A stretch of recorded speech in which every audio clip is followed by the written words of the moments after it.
Coming later this year, the Onslaught Legends Series. This is your chance to make the event truly awesome by boosting the prize pool and getting a cool 2D style and other goodies in the process. Contribute now.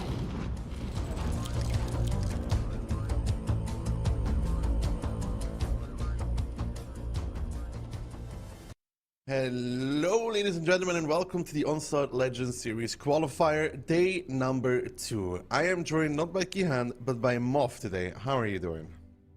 I'm doing great, Daki. We've got a lot of games coming up. It's going to be a bit of a marathon for the teams and us, but I'm looking forward to it. Yeah, especially for the lower bracket teams, is going to be quite a run. But Moff, we do have an amazing set of drops available today for people.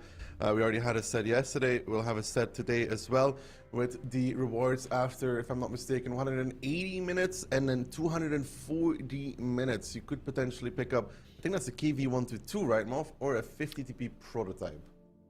Yes, one of those two tanks. The Wasteland King style, though, I really quite like that one. It's low-key, not too flashy, but a nice pattern on that one. I mean, you're a sucker for camos, let's be real. I do love camos, this is true. Moff is one of those people that prefers customization over things that he can actually play with, so I'm not surprised there.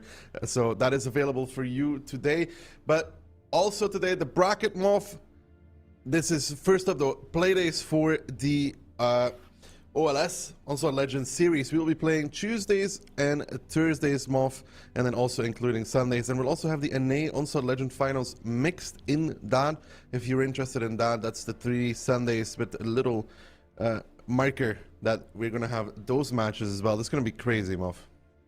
Yeah, Water Tanks making a return to a sort of series format. We haven't had that for quite a long time, so should be interesting to see how we get on with that, because these teams don't play each other very often. So if they're going to be playing each other week in and week out, how is the strategy going to evolve over that time?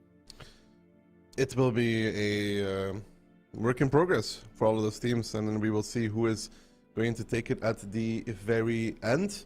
That is going to be something for later, but let's take a quick look back at what happened yesterday, Moff. Yeah, so this is the bracket from the last chance WCI playoffs.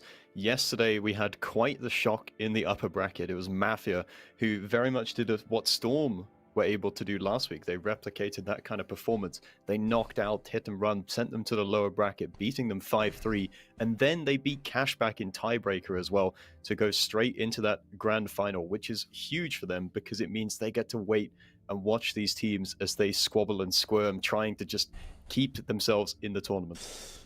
Indeed, and unlike Storm, they didn't even need to go to the lower bracket for it. So Mafia waiting for W, it will be, or W or Hit and Run, it will be a very long day if they make it all the way to the finals. Of 3 best of 9s that they would have to win from that lower bracket semis.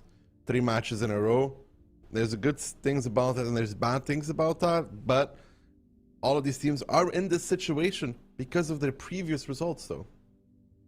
Yeah, and they've got to turn around their form, right? W actually looking the hottest coming into this, because if you looked at their previous results, which I did do a quick checkup on Liquipedia, I like to look at the teams' past results now that they're available there, and W have only dropped like 2 rounds in their last 3 best of 9s, which is kind of insane. However, Hit and Run and Cashback are a different prospect. I think they were always favored to win against Solyanka, and they did not have the most difficult teams in group either available for their caliber. They were always favored, and let's be realistic. Now, I think it's the first true test for W, Hit and Run. We saw Mafia take them down, but that's another thing. For the Onslaught Legend Finals in NA, there will be a prize pool of $15,000 more with golden bonds on top of that as well. The first place taking $10,000, the second place taking $5,000. Not bad whatsoever. No, pretty good results. Will you be challenging for that cash prize, Daki? It will be during the broadcast, so I'll be streaming. And then for the Onslaught Legends Series, the prize pool not updated just yet. Moff told me that he's going to be buying at least 5 more bundles to support the prize pool since he gets paid so much to cast here. That is currently 45,000, let's round it up, euros for Onslaught Legends Series. Again, not a small amount whatsoever. Right, Moff? And that is what these teams are also working towards, because even if they don't qualify to China, Onslaught Legends Series, it's coming right up. Yeah, well, both these teams, right? If they do get knocked out here, they will at least have the consolation prize that they have qualified for the Onslaught Legends Series. W, this team international roster, they've been through a roller coaster over the last 2 weeks, so many ups and downs, but this is really where it counts, right? This is the last chance. This is make or break. You have to prove your mettle here. And they've got a lot of good players, but we know that they've struggled in those clutch situations in the past. Hit and Run, however, have been there and done that, but they don't look too good right now either. That game against Mafia yesterday, really, it looked like a completely different team. They look very shaky recently, but it's time for the nitty and gritty for these teams. Hit and Run, defending champion, still defending champion, and the community prediction is very much in favor of Hit and Run with 82%. Yes, that's not really any surprise that the community has gone so heavily in favor of Hit and Run. Plus, they're going to get the Polish buff. There's a lot of Poles out there supporting their boys from Hit and Run. So if W do manage to overcome this, then it would be quite the upset. And first upset, Mov, will need to happen here, with Ensk and El Haluf being removed respectively by W and Hit and Run. That gives us Pilsen as map number 1 and to Cliff as map number 2. Yeah, Pilsen being picked by W.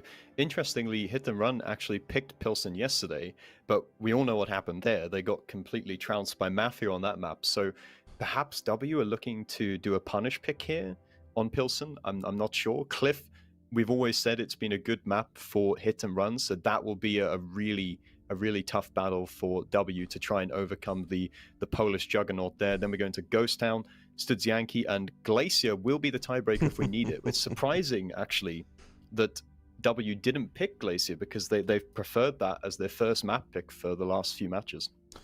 Yeah, Glacier not being picked there, Morph, it's interesting. I wonder if these teams are potentially a little bit afraid of boosts around the hill that they can't fully predict and don't know yet how they need to play against it entirely. I think it's also, if we look back in the history of Water Tanks esports, those boosts can be make or break for a strategy, and for your team to commit so heavily to a boost, and if it doesn't work, then it's just a bit of a disaster, right? It's a lot of pressure on the guy who's got to make the climb, and if he doesn't make it, then it just looks a bit silly. Yeah.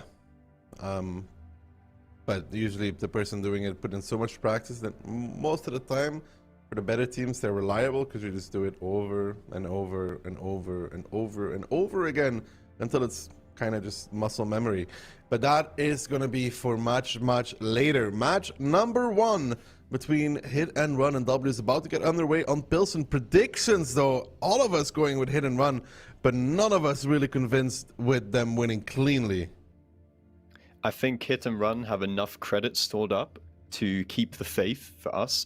W, like I said, they had good form coming back into this, but last week was just such a disaster that you've really got to be huffing some copium to fully, truly believe that they can make this upset. Stranger things have happened, Moff. Hit and Run does not look like the team that came to victory in China last year. They look very much different even from the independent show match from last month. So can they do it now? Big questions are in front of us. How will Hit and Run perform? They're going to bring an i7, a mouse, an E50, a 432, double V4, and an RHM.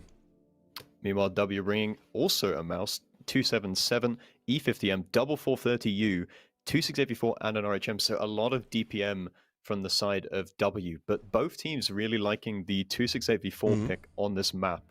Yeah, and Hit and Run just slightly heavier, Moff, you could say, right? With that added i7 versus 277, and then also with the 268v4, that's what I would consider like slightly heavier all around, but it's basically the same style though, the same philosophy almost on tank picks. Yeah, similar lineups being picked by both the teams. All tanks spotted by the lights, no missed planes here at the start of the game. I believe Mentos has just used his second plane to re-establish the info. So all of those tanks, that you can see that Click, Fruga, and Miku, they're all lit up. So Hit and Run know exactly where they're going. They definitely know that W are going towards the field here. And they are going to get one strike from the side of W with the 277 of Itox getting on towards that. Mentos is going to be taking a strike in return as well. Won't have it in time to stop Itox from getting it.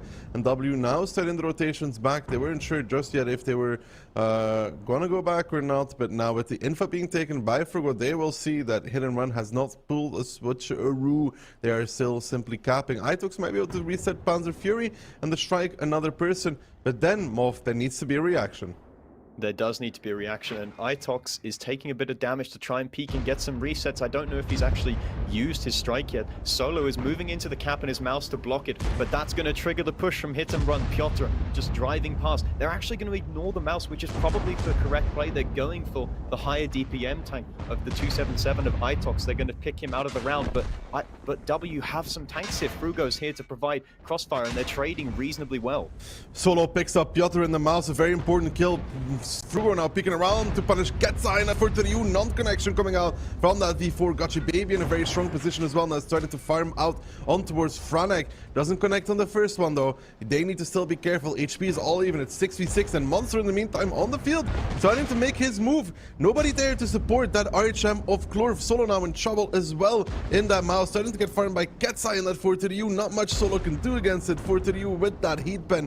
Absolutely amazing at this kind of engagement. That will be the mouse going down and out. Frugo in trouble against Franek as well, but Gotcha Baby coming back in to try and support his team captain, as in the field still it's a stalemate between the RHM and the E50M, but currently though, Hit and Run up a tank and up in HP. Yeah, W are in a bit of trouble here. Gotcha Baby is pushing in on Franek, trying to pick up the kill, but he's in such an awkward position here. He's completely in the open. He's taking damage. He's Amarat. He picks up the kill on Franek, though, which is critical. Monster is trying to hunt down Clorf in the RHM, but he's just going to bail out of that one and run away. Miku and Click trying to navigate their way through these tanks from the side of Hit and Run, trying to avoid taking as much damage as possible, but Miku gets picked up. I think that was by a strike from Mentos. Click running through the middle of the map, but W, they're running out of HP, and tanks here. Ketsai is just hunting down this other 430U. Yeah, Ketsai has been an absolute monster in this round for Hit and Run, picking up crucial kills left, right, and center. T-Stack finds Frugo. Ketsai now chasing down Click. He wants to make it to Hit and Run for the first time, I think, in this tournament, will win their first rounds in a match, and W already looking at a 1-0 deficit, and that was pretty good from Hit and Run to isolate that 277. Looked a bit close at some point, but in the chaos, they just seem to edge themselves ahead. Too many not such great positions from W. Yeah, Hit and Run, they found a pressure point. They found the overmatch that they wanted, and W didn't quite have the guns in the positions that they needed to be able to effectively cover the likes of Itox and Solo. It seemed like it went textbook for Hit and Run. It's like exactly what they wanted. They wanted to bait them in close to the cap circle so they could push off with those 268s, and it worked beautifully. It did work beautifully for them, that double V4. Let's see if it paid off. I mean, Piotr did only one shot, but it was a crucial shot. But then we talked about it. Ketsai in that 4 to the U, popping off in this round. 4k damage, 2 kills as well. Doing what he's supposed to do. Good pen ratio. T-Sec as well, 6 out of 6. Everything he hit, he penned. Franek, no complaints there for that mouse either. Same for the IS-7. Overall pretty good. Monster, everything he hit, he penned. So all in all, the hit ratios from Hit and Run on this match, pretty good, pretty solid. Yeah, the shots looking pretty stable from the side of Hit and Run. W, however, Frugo almost only penning half of his shots there. The rest of his team, not too bad. 9-8-5 from Click, but you never know. You can always be in a bit of a tricky position. But Miku down at the bottom there in the E50M, that's really not what you want to see. Those tanks need to be putting out the high damage, and I think we can see where that game was lost right there. I mean, pen ratios from W just worse actually than the pen ratios from Hit and Run, especially on a tank like Frugo's V4. Some bounce on Ketsai at least once. When you're able to do damage to those high DPM mediums like that, it makes them play a lot more cautious. So all of the stuff kind of adds, because this round was pretty close for a long time. It was 6v6, about 1000 HP between them, but Hit and Run just with the better positions. Yeah, Hit and Run, like I said, they found that gap and they were just able to go in. I would say Mentos's plane in the beginning was probably quite critical because it gave them the advanced info, right? Normally the early plane, even though it's useful to spot all 7, it doesn't really tell you anything. You can turn around. because you can just turn around, right? The teams always do this game of chicken where it's like, oh, we're going this way, and then they immediately switch it up. So that critical second plane, hit and run, they probably already knew what they wanted to do, but that second plane gave them the confidence to think, okay, yes, we can actually commit to this cap play. And on the cap, they were very split up as well. The I7 behind a hold on, the other two separated from each other, forcing the mouse in of Solo, who then got repushed as well. So really good coordination there on that cap, knowing what they're supposed to do and picking up the first round, which for them is pretty new in this tournament. Yeah, it's not something that hit and run are used to, but I would say between these two teams, hit and run actually need it less. I think W, the team that needs the confidence booster, the nerve settler, right? So for hit and run, it's only going to embolden them going forwards. Oh yeah, it would be would all be good for W if they could pick up this round and settle the nerves, like you said. Get that round on the board, play from that point on, because once you have won, you're not that stressed anymore. W is going to try and pick up the first round with the mouse, with the 277, with the E50, the double 430U, the 268V4, and the RHM. I believe that's an identical lineup. Hit and run, however, they're committing to 3 430Us, so a lot of DPM there. Only 1 268 this time, and then other than that, it's pretty much identical lineups, right? It's identical. 3 430Us, except Miku is picking an E50M, so we'll see how that works. Yeah, that's the same thing. We'll just say that's the same thing, right? E50M for 30U, it's just a play style difference or personal preference? Yeah, I think. Well, personally, I prefer the E50M. Same. The 430U without ability is. The 430U, yes. Without that ability, the accuracy can be a bit annoying. However, it is extremely good and annoying to deal with in the sort of face hugs or side hugging a mouse. The mouse cannot do anything about it, right? No, even E50M struggles with it. So yeah, even E50M can be a problem. The tanks from W are spotted again going towards the 890 line. Klurf peeking up on the mid-ridge. 700 damage done by Frugo onto Piotr, who's making a crossing. He's going to try and provide some kind of bait, make W believe that Hit and Run have committed to this flank with more tanks than they actually have. And for the time being, it seems to be working. Click is unsure whether he wants to commit forwards at the moment. Meanwhile, Hit and Run make their moves on the other side of the map. They seem to be aware though. Gotcha Baby is relocating. Click and Miku are pushing this side. Good peek there from Piotr, retaliating on towards Click. He has mental sin support, but that is it. Now though, the middle is already starting to get pushed yet again by Hit and Run. Similar story as round number 1. Ketsai already behind Solo. A big strike on towards Panzer Fury and Franek though. 700 taken, and Solo in again a very nasty situation where he probably doesn't want to be. He's focusing out the guys on the right, which is exactly what he needs to do. But this mouse is not long for this world. But this time they're focusing out Solo first, and Itox is in a much better prepared position. Piotr goes down, but that was inevitable. And Solo still hasn't been killed yet, so it's looking like a much better position for the side of W, because Itox in that anchor spot is also still alive with full HP. They're pushing on towards Gotchu Baby now, and he's got to try and bait around these Hetzerex there. He's trading it out with T-Sec. In the meantime, Frugo's there to try and support. The rest of W need to come in fast now, though, in order to save their teammates. Itox getting pushed on by Franek and Panzer Fury, but those two are seemingly running out of steam on HP as well on that 430U and that mouse. Panzer Fury dropped towards the 2-shot. Franek also a 2-shot. They will find Itox with the combination of mentals from behind, and now W, like you said, needs to come back in and start picking up the kills. They find T-Sec. Ketsai now, the hero from round number 1, in trouble in that 430U. He doesn't have the speed in that 430U to run away from the D50M. That's the beauty of the D50M, the speed as well. And Miku, good shooting there, already hitting one fire, might even hit a second one actually on that 430U. He does hit the second fire. Matchbox City for Ketsai. He's on fire, just in a different way than round number 1. He gets picked up by W. Miku needs to be careful though. They cannot throw this round. They're firing firmly ahead, but these kind of crossings, Moff, they're not good. Yes, a bit over-eager from Miku, trying to close the game out too quickly, and that could be a big strike, but Miku just about gets out. It takes down Frugo, though, sends Gotcha Baby to a one-shot, and Miku gets picked up in the meantime. W, the chaos in the end of the game. Hit and Run are thriving in it once again, and they are clutch in these situations, and somehow they have turned a losing situation into a winning one. Franek gets picked up in the mouse, but that's not too bad for the side of Hit and Run. What a throw.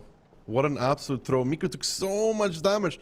This is what I talked about even with Gotcha Baby for a little bit. It's like, sometimes in a round, even though it was chaotic, you just gotta slow down and realize we're far, far up. We don't have to really do anything right now. Just chill out and relax. And they weren't able to do that. Miko takes like 1k on the crossing. Is even lucky that the strike doesn't double kill him and Fruo. And they tried to go for the kill far too soon. Yes, the ability to be slow and just look around and react to the situation is really a blessing. Clove is taking the radio tower, but this is such a difficult situation for W to win now because Mentos has all the HP, and that is the perfect tank to have the hit points on. Pan's Fury is also not a one-shot for the strike, and never mind about the strikes actually, because Hit and Run have control of both of them right now. Click is going to try and make a play. He's going to try and sneak up on towards Pan's Fury. Pan's Fury is a one-shot normally for the 430U, but Mentos is there to put in the shot, so it should be traded out. And it's a bounce shot from Pan's Fury. Click actually picks up the kill. So if W were going to recover in this game, that is the way to do it. Now they need to somehow isolate Monster. There comes the strike though. Mentos is pushing Click in the meantime, and Klurf is not watching as Mentos will put the plane as well. They'll be approaching from the front. Click is turning around. Mentos comes from behind and picks it up.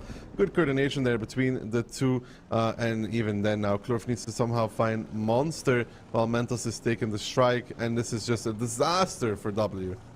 Yeah, it's almost impossible for Klurf to win this. He's going to have to somehow miraculously Amarak Mentos here. Even if he kills Monster, it's very unlikely that he's able to win this round. Like I said, having the HP on the RHM in the end game is just so incredibly valuable. Klurf probably at this point just giving his team a little bit of time to debrief from what just happened. And Mentos finds Klurf, and Mentos will chase. Mentos will put the strike, and it will hit home, as well as Mentos with 4 kills. Crucial player in this round. 5k damage. Oh no, it switched over. Crucial player in this round, getting those 4 kills. And W, we talked about nerves after this plunker of a round where they really threw it. They threw it so hard. Yeah, everything was going in their favor, right? They made the good early calls, but just in that critical moment at the end, Miku's just a little bit over eager to try and close out the game. Hit and Run still had good positions, even though they were down HP. If W were able to reset after getting the kill on Ketsai, they could just go back, reset the situation. Miku after they killed Ketsai, they just have to slow down. Yeah, Miku would be pretty much full HP, right? And then they can rotate. I mean, they can just do whatever they want. They just need a little bit of time to. They just need to have a little bit of patience and slow down the game in those hottest moments to be like, okay, stop. Just chill. We are very much ahead. Let's just play it out. Yeah. On the other hand, though, we got to give Hit and Run a lot of credit because they are just able to turn this situation around because their comms are presumably, they're probably quite chaotic, but the comms are flowing well. Everyone's got crossfires. Everyone's set up to support and cover each other, and it just works. Good stuff from Hit and Run. W even more worried now, Moff, and it doesn't really get better for them that much. The next map, Moff, do you remember which one it was? It is Cliff, which is the sort of map that we would generally associate with being a Polish powerhouse map, a hit and run map, an invul map. But it's also the speed of the map, right? When you're down to 0, you can be 4-0 here in 5 minutes. It can be your match point pretty much instantly. Also, W, they did pick Pilsen, so they've gone down 2-0 on their own map pick. If they don't pick up a round on Cliff, then reverse sweep is always possible, but to go 4-0 down, like, surely you're going to drop at least 1 round in the next 5, right? I mean, you'd hope so. At this point, you'd hope so. I'm just really worried for Cliff and W, which are going to be already nervous, probably a little bit tilted. I mean, I think everybody on that team is probably a little bit tilted after that round. They're like, we threw it, man. We threw it so hard. And it could have been even worse if Miku got striked and Fruga at the same time. That would have been just a nail in the coffin, right? Like that would have been double kill. Double kill of absolute fatality for them. But it's also just the memories of last week, right? It's like, oh, we've got to be better. We don't want to be this throwing team, right? And that experience right there, just getting slapped in the face like that, it's just bringing up those old memories. It's really, really not where you want to be. No, it's not where you want to be if you're a W player, not if you're a W fan either. Let's hope for their sakes that Cliff is a map they are very ready for, because they're going to have to bring it here. There's no lifelines for these teams. There is no lower bracket of the lower bracket. This is it. You lose this, you still have Onslaught Legends Series, but you will be watching your competitors have a good time in China and potentially pick up a big chunk of money as well. Yep, hit and run up 2-0, going on to their map pick of Cliff. W are going to have to turn it around here and now, otherwise surely their chances of winning this series and qualifying to China are in the mud.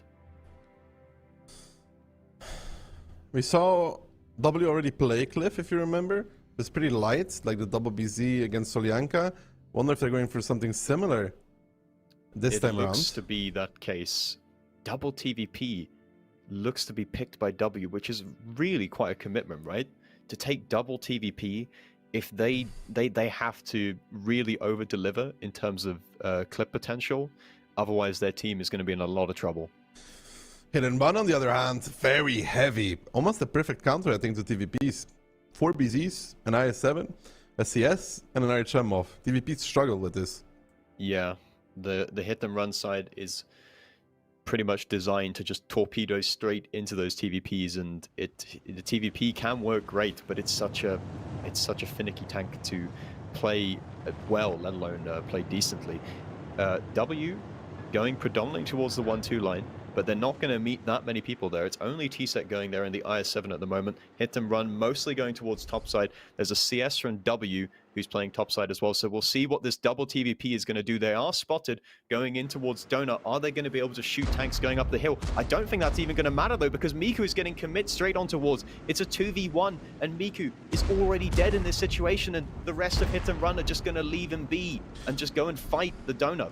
Yeah, Miku in a lot of trouble in that CS63, missing a shot against Monster as well, who is just allowed to overpeak continuously against him. Klurf is trying to help the CS63 of Miku, but I don't think he's going to be able to do nearly enough to make anything different there. Mental's coming in with the kill as well, and now the overpush from W. Frugo leading the charge even in that BZ down towards the one shot. Can he get the kill shot before he dies? Can he actually find it? He does find it, very important. And now can the TVP strive? Can they reload? Can they get back in? They need to continuously make these clips happen, but so far it doesn't seem like it. Solo's just about getting off of reload. Can he make those 4 shots? The ignite comes out on towards Piotr, but he has a fire extinguisher. Piotr then shuts down Solo and the TVP, and now W with 4 tanks left standing have gotten rocked and rolled by Hit and Run, by this aggressive opening. It's gonna be 3-0. Yeah, Hit and Run just plowing through these TVPs. They've got so much HP, so many guns left alive, and they really had W's number in this one. They read the situation perfectly, and W were completely outplayed. Miku got farmed in middle, and even when W tried to make their move in Donut, they were just pushing back into middle where there was more crossfire from Mentos and Monster, who had already picked up the kill on Miku. So this is probably the most one-sided game that we've seen so far today, and that is going to be an absolute tilter. Yeah, it's not looking good for W at this point. 3-0, and we talked about Cliff being a fast map. They don't have a lot of downtime here to get back in it whatsoever. They have about 3 minutes from now on, at best, to go into the second round of Cliff. And if they lose that one, it's 4-0. I mean, anything is possible on the last 2 maps, but 4-0 recovery, I don't believe in it. I have never believed in it. Nigh on impossible to make that one happen, but Hit and Run just simplifying things. You could argue that W, I mean, I said it before the game even started, double TVP, it's such a heavy commitment, well, a light commitment really, but to make the double TVP work, they've just got to put out, you're asking so much of them to make this game go in their favor. The TVPs, I think the lineup that Hit and Run brought is almost like a straight counter to the slider setup. Yeah, and the double TVP, they both did like 1 and a bit clips. Part of that damage is probably just from being rocket boost rammed into by BZs, really. And to be honest, like for the TVPs to be worthwhile, you either need to be trading off of them immediately, or the TVP needs to do like at least 2 clips, right? 2.5 clips almost in this. Yeah. Realistically, you want them to do 3 clips because so they kill a BZ. They're the 430Us and E50Ms of this battle, so you need them to do 4K. For it to work. The other question mark is Miku going towards middle in the beginning, when the whole team from Hit and Run was spotted going north. I suppose from his point of view, well, what W would have liked to happen in that game going hill is for Hit and Run to go hill, right? So Miku's like, okay, they're going to go hill. I can still play middle. The BZs are probably going to try and cross towards Donut, and then I will just get to play the ramp. But Hit and Run, I don't know if it's just on the fly or whether it was planned, but it was a very good call to just go straight over. They have full info. They know he's by himself, and that was already 1 tank down into 6v7. Yeah, and that was very quick as well. I mean, Monster went straight up and over, didn't even allow Miku to attempt going to the hill, and that was perfect for Hit and Run. At the same time, they're crossing over, and then W has to make this decision. Where do we go? What do we do? We can't support Miku at all. We have nobody ready for it, and we have to push 4 BZs in front of us. With TVPs, which is, you know, it's not ever something that you want to do. And sometimes Cliff games are just like this, right? You get hard countered in the opening, and even if you think you're the best team in the world, sometimes it can be difficult to recover the situation when the beginning of the battle just happens so fast. Well, Moth, round number 2 on Cliff. What do we expect from this? Well, I would like to think that W won't take double TVP, but from the side of Hit and Run, it's going to be more of the same, right? Surely they would just be like, yep, this worked. We'll just keep playing BZ75 spam. From W's side, we might see a Fosh B being utilized. We saw that a bit yesterday and in some of their play-in games. But at this point, I don't know if anything's going to work for them.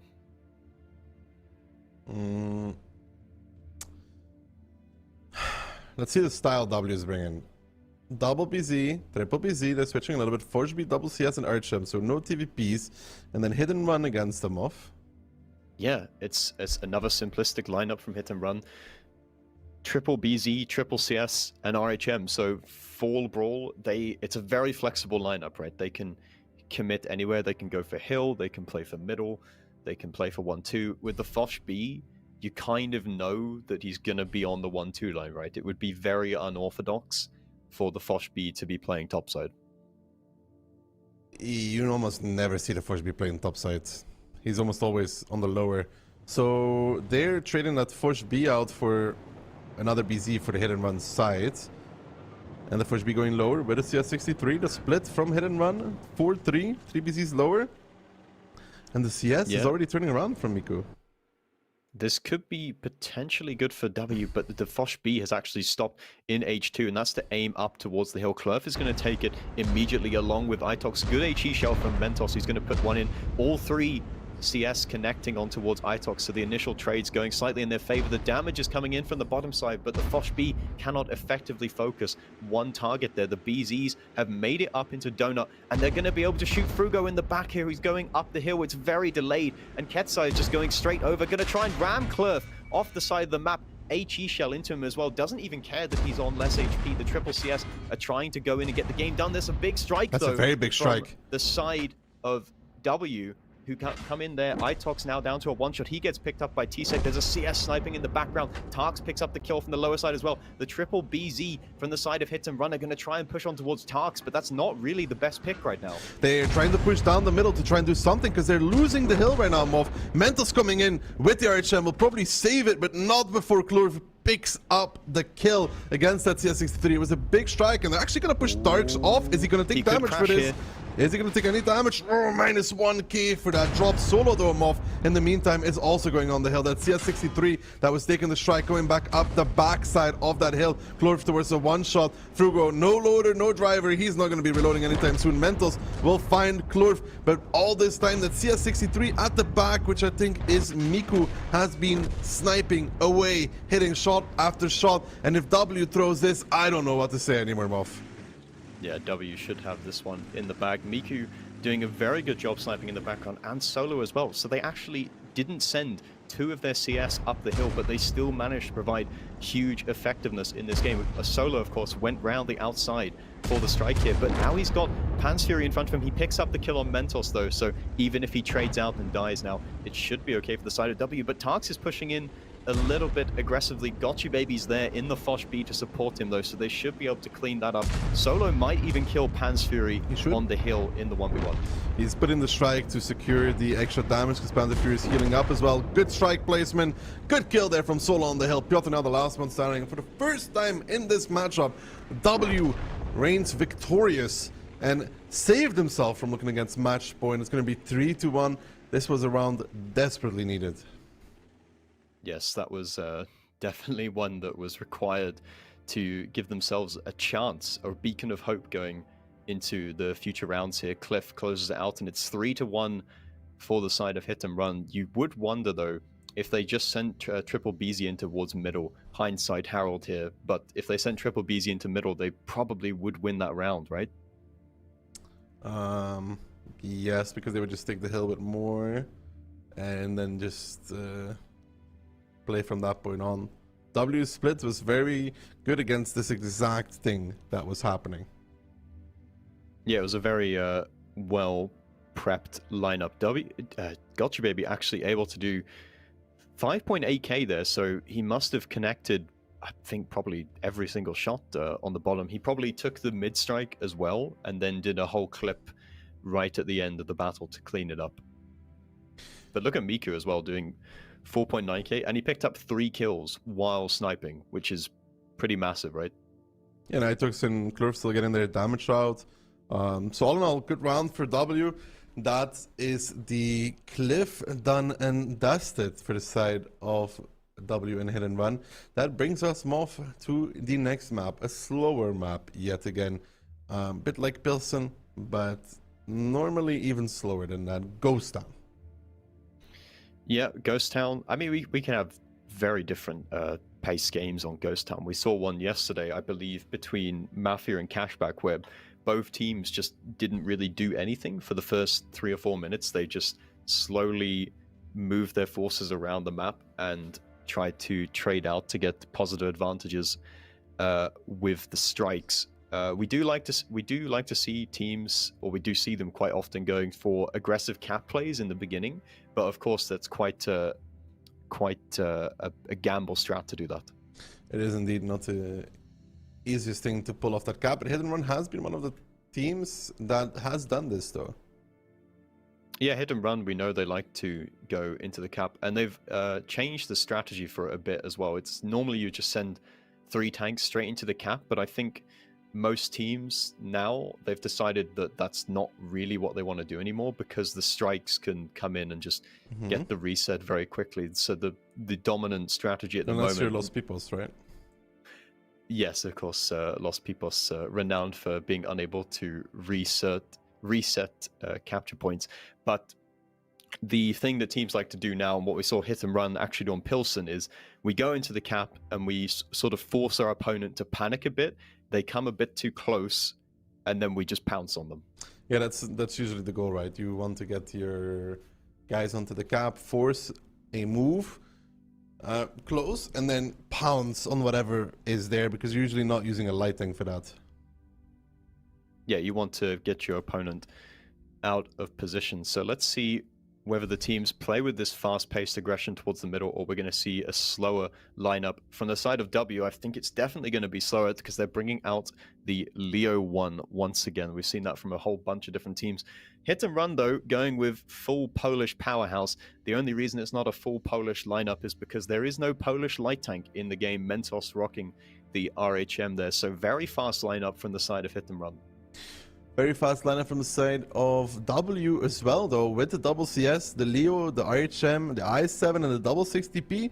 This one can move across as well. No mouses, Mov, no TDs, not even any for Terusery 50Ms. Or... No DPM funny button tanks. The i7 of Itox as well. The i7's fast enough that he can be like a sort of de facto medium tank, right? He can play and try to support his teammates spots coming out for both of the teams here. Ketsai and the other CS moving over towards the 1-2 line, just playing for a bit of control in the beginning. We've got a very aggressive move by Klurf, though, in the RHM. Mentos is in a bit of an awkward position here in his RHM, and he's spotted. I think he's been planed as well, so he could be in a bit of trouble here because Tarks, you see, he's pre-aiming that angle. Mentos could be stuck right now, and that is going to be a bit of a problem, a bit of a difficulty for Hit and Run. It is a difficulty for Hit and Run. Tarks, oof, getting a good shot on towards Franek, and somebody else even getting a good shot on towards Franek as well. Gotcha Baby needs to stay there. Itok starting to move closer towards the cap. He needs to be careful. Double CS63 waiting to pounce on him. He needs to go through the right. He cannot go through the left, because if he does, he'll be in big trouble. They do have a strike available to get a reset, but Klurf doesn't have a plane though, so 7 seconds left. They'll probably have to blind strike it. Will there be a reset? 3 seconds left, 2 seconds left. Where's the reset? W finally on the nick of time gets a reset. Itox should be getting one on Piotr as well. That leaves Tisek though still capping 12 seconds. It hasn't gone down a lot, Mob. They need to find another reset here, but they're actually pushing off from the side of Hit and Run. I think currently that might have been a mistake, but it does seem like Frugal was going to get a reset either way. They're pushing on towards Itox, but now Miku in position with the Leo to just farm out who in this game while they're gonna lose Franek. This is what Miku was brought into this game for, to farm in the Leo 1. Gotcha Baby getting traded out by Monster and Ketsai in the meantime though, but can Miku put out enough damage output? They're killing Franek in the middle in the meantime, but those 60 TPs are going to be out of the fight for a while, and they're not going to be able to support the rest of their team. But Miku has such a powerful position here, but he's getting perma-planed, which means that it's going to be very difficult for him to peak in such a paper medium. The Ignite coming out onto her solo though takes 1.8 on the run away, and that HP, which was up a lot for the side of W, now starting to drop lower and lower, Moth. They were far ahead, but now they're in a little bit of trouble, one could say. Miku is still trying to play it out, shooting the 60 TPs, but getting flanked by Mentos now. Taking a shot, I think, from one of the 60 TPs as well. Piotr on towards the one-shot. Klurf will look for the finish. He does get it. Frugo now pushing back in with Tarks as Miku is falling on the offside. And this is somehow swinging in the favor of Hit and Run, Moff. Yeah, Hit and Run trading it out. They've managed to pick up Miku, who was always going to go down in that Leo 1, but they're trading, W are trading well with the 60 TPs who are both low HP, but from the side of Hit and Run, I keep reiterating it, it's actually Mentos who's the most important to have the HP on. Who cares if the 60 TPs are low health? Neither of them are one-shots for the strikes right now. The HP is in favor of W, but they have less guns in the game. Ketsai takes another shot though, drops towards a one-shot. Tarks finds Tisek, good stuff there. Not sure why Tisek was even peeking that angle, and Tarks may fancy himself a little bit more. He may fancy himself a shot onto the other 60 PUs, also a one-shot solo, taking the strike in the meantime. Ketsai luckily enough 367 and not 350. Tarks with a good peek, a good kill. It's a risk to make such a play off because you can take a lot of damage for it and not actually be able to retaliate if you bounce your shot, but he does manage to get it. And now Monster moving in, but W again stabilizing the round. But by God, Moth, it was not an easy one where I felt like it should have been a lot cleaner. Yeah, I think Piotr made a mistake as well in the CS. He was just kind of caught in the middle of nowhere, just sitting in J5. Klurf was able to peek up and get the kill, but Tarks made an aggressive play, and Hit and Run just, I guess, did not expect him to peek so recklessly, like in the middle of the open there, and Hit and Run were just not prepared for it. Shot goes out from Tarks, misses the kill shot. He needs to back up because he is a little bit exposed in the open, but W, they need to just stabilize this round at the moment. They need to just take a chill pill. Mentos getting spotted out though, and it takes another shot. I believe that was from Tarks, so Mentos critically now down to low health as well. That's just putting it even further in W's corner in terms of taking the win here. Now this time around, W did not seem to rush their decision making. They're actually closing it out clean. Tarks finds Ketsai. Mentos down towards 33 HP. Is there a strike coming? He dodges it though. Good stuff there from Mentos. It's a big dodge on the strike, but it's 4v2 and 773 HP remaining for Hit and Run. By the rules of draw off, we know what this means. Yes, W very much the favorite in this one. Tarks picks up the kill regardless, and Monster just has a little bit of time to chill and think about what they want to do in round number 2 of Ghost Town. But W, uncharacteristically, we could say, We don't want to be too harsh, but this resurgence, they went down 3-0, and now they're bringing it back 3-2 when it looked like all hope was lost for their team. They're actually fighting back against hit and run. Slowly but surely, they got their second round now. And maybe they'll start thinking back more to that second round on Pilsen. Like, if we didn't throw that, we'd be 3-2 right now. But they're still in it. Yeah, you can't afford to live in the past, though. You've got to focus on the opportunities that you've got in front of you, not the rounds that have already been played. Monster gets striked in the background, but the triple cap going to be started for the side of W. I wonder how much damage Miku actually was able to do in that situation. I also wonder whether hit and run pushed on towards the correct tanks, but I suppose if they went back in towards the city instead, they'd have 2 CS on the 1-2 line, which would be useless. With this cap, W picks up their second round in this tournament. Could they be in for a remontada? Does hit and run look shaky after all? Moff, I don't know. I think they waited a second too long with putting the third guy on the cap, which is very nitpicky, but whatever. But the strike from W, it was so late. It felt like it was so late. I would love to be able to listen into the comms in that situation. Well, it was Frugal with the strike, so... Yeah, it's always a bit chaotic in that moment. You're like, guys, who's got the strike? Who's got the reset? I think it's more like... Anyone get the reset? Because there were no tanks. There were no tanks even close, right? Don't you think it was more like, where are they? Klurf, yeah. Klurf, do you have a plane? No, I used it. And it's like, uh-oh. Uh-oh. If they actually sat on the back part of the cap, I don't think there was anybody to spot them even. They would just cap out. Yeah. Because, like I said, W, they didn't have any tanks even close to that cap circle. We see Tarks, though, coming in with 5 kills here in the 60 TP and 5k damage. We could say those aggressive peaks that he made on towards, I believe it was T-Sec and the other 60 TP, you know, if he hadn't done that, maybe we would be thinking that hit and run have a way back into the game, right? If they could focus on Frugo, he was like 800 HP or something, then they would be completely even and have something to play with. Because Mentos had more HP than Klurf, I think, at that point. There was indeed that moment where Piotr did kind of just drive out in the open. I mean, like, I don't know how he mistakes Erlenberg for Ghost Town, because these enemies are definitely going to shoot him out in the open. So, not sure what he was doing there whatsoever. Yeah, but being a one-shot, right, he should have been in the back. He should have been in the back, and then he'd be the guy to go and retake the strike on the one line once it's off of cooldown, right? And, you know, he may be a one-shot, but if a tank's sniping in the back, it doesn't really matter whether he's a one-shot. It's still a gun. Matter. It's still a gun that can provide some support. But 3-2, Moff, we're at the point right now. This match goes one way or another, and it's both great for either team. Either it's 3-3 or it's match point. Yeah, and it could be a critical round if hit and run were to lose us, because this W resurgence, they're regaining that confidence, and if hit and run were able to steal away a Ghost Town round right now, it could shut them right down again. What do you think, Moff? I don't know, because I after yesterday, I don't have faith in hit and run, but I don't have faith in W either. So in my mind, it's like Battle of the Throws right now. Battle of the Throws. I mean, the last round, minor throws compared to the Pilsen round number 2, though. Yeah, not quite so bad from hit and run, but it shows that they are human and they are cracking a bit under the pressure.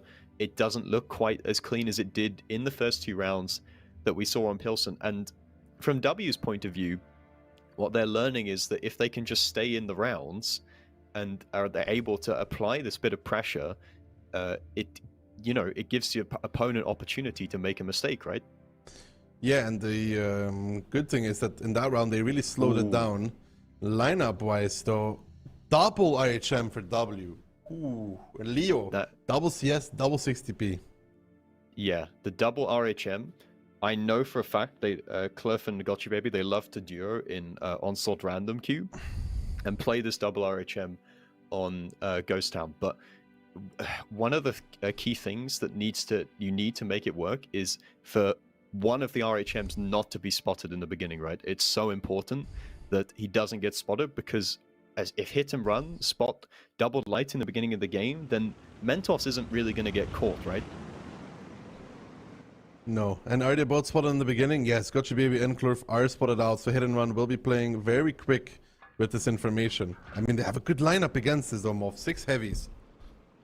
Yeah, and look at Klurf going straight for that airstrike in the beginning of the game. So aggressive moves, radio tower even being taken in the CS, and there's no one from the side of Hit and Run who can actually stop that. So a lot of info and a strike being gained for the side of W. This is a really good opening for them, and Hit and Run have to make some kind of reaction. But like you said, they've got lots of big, slow heavies. Those 277s are going to take an age to push down the one line. I mean, Franek is going in the hole again.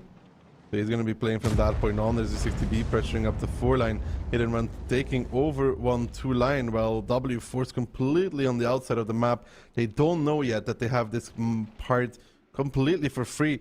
But Franek being in the hole is both bad and good, IMO. They could get punished for this. Yeah, Franek, it's not a position that you normally see, right? Because you're in the low ground. It's quite hard for you to poke up effectively. And look at the HP difference as well. W, they've got like the positions that they want. They've got control of the strike. They've got info, but there's so much HP down. It's going to take a lot of work to break down these heavies. Klurf still spotted going for this. Shoots out on Mentos. Mentos taking one back. Klurf realizing that he could trade this out. Won't be able to take this information tower, communications tower at this moment in time. But Solo will be taking back the other one. W, can they utilize the double light in this matchup though, Moff? That is the question, right? And they're looking like they want to repush A-line. Gotcha Baby's just kind of doing a couple circles. He's not quite sure whether he wants to commit to it, but they are going to go for it now.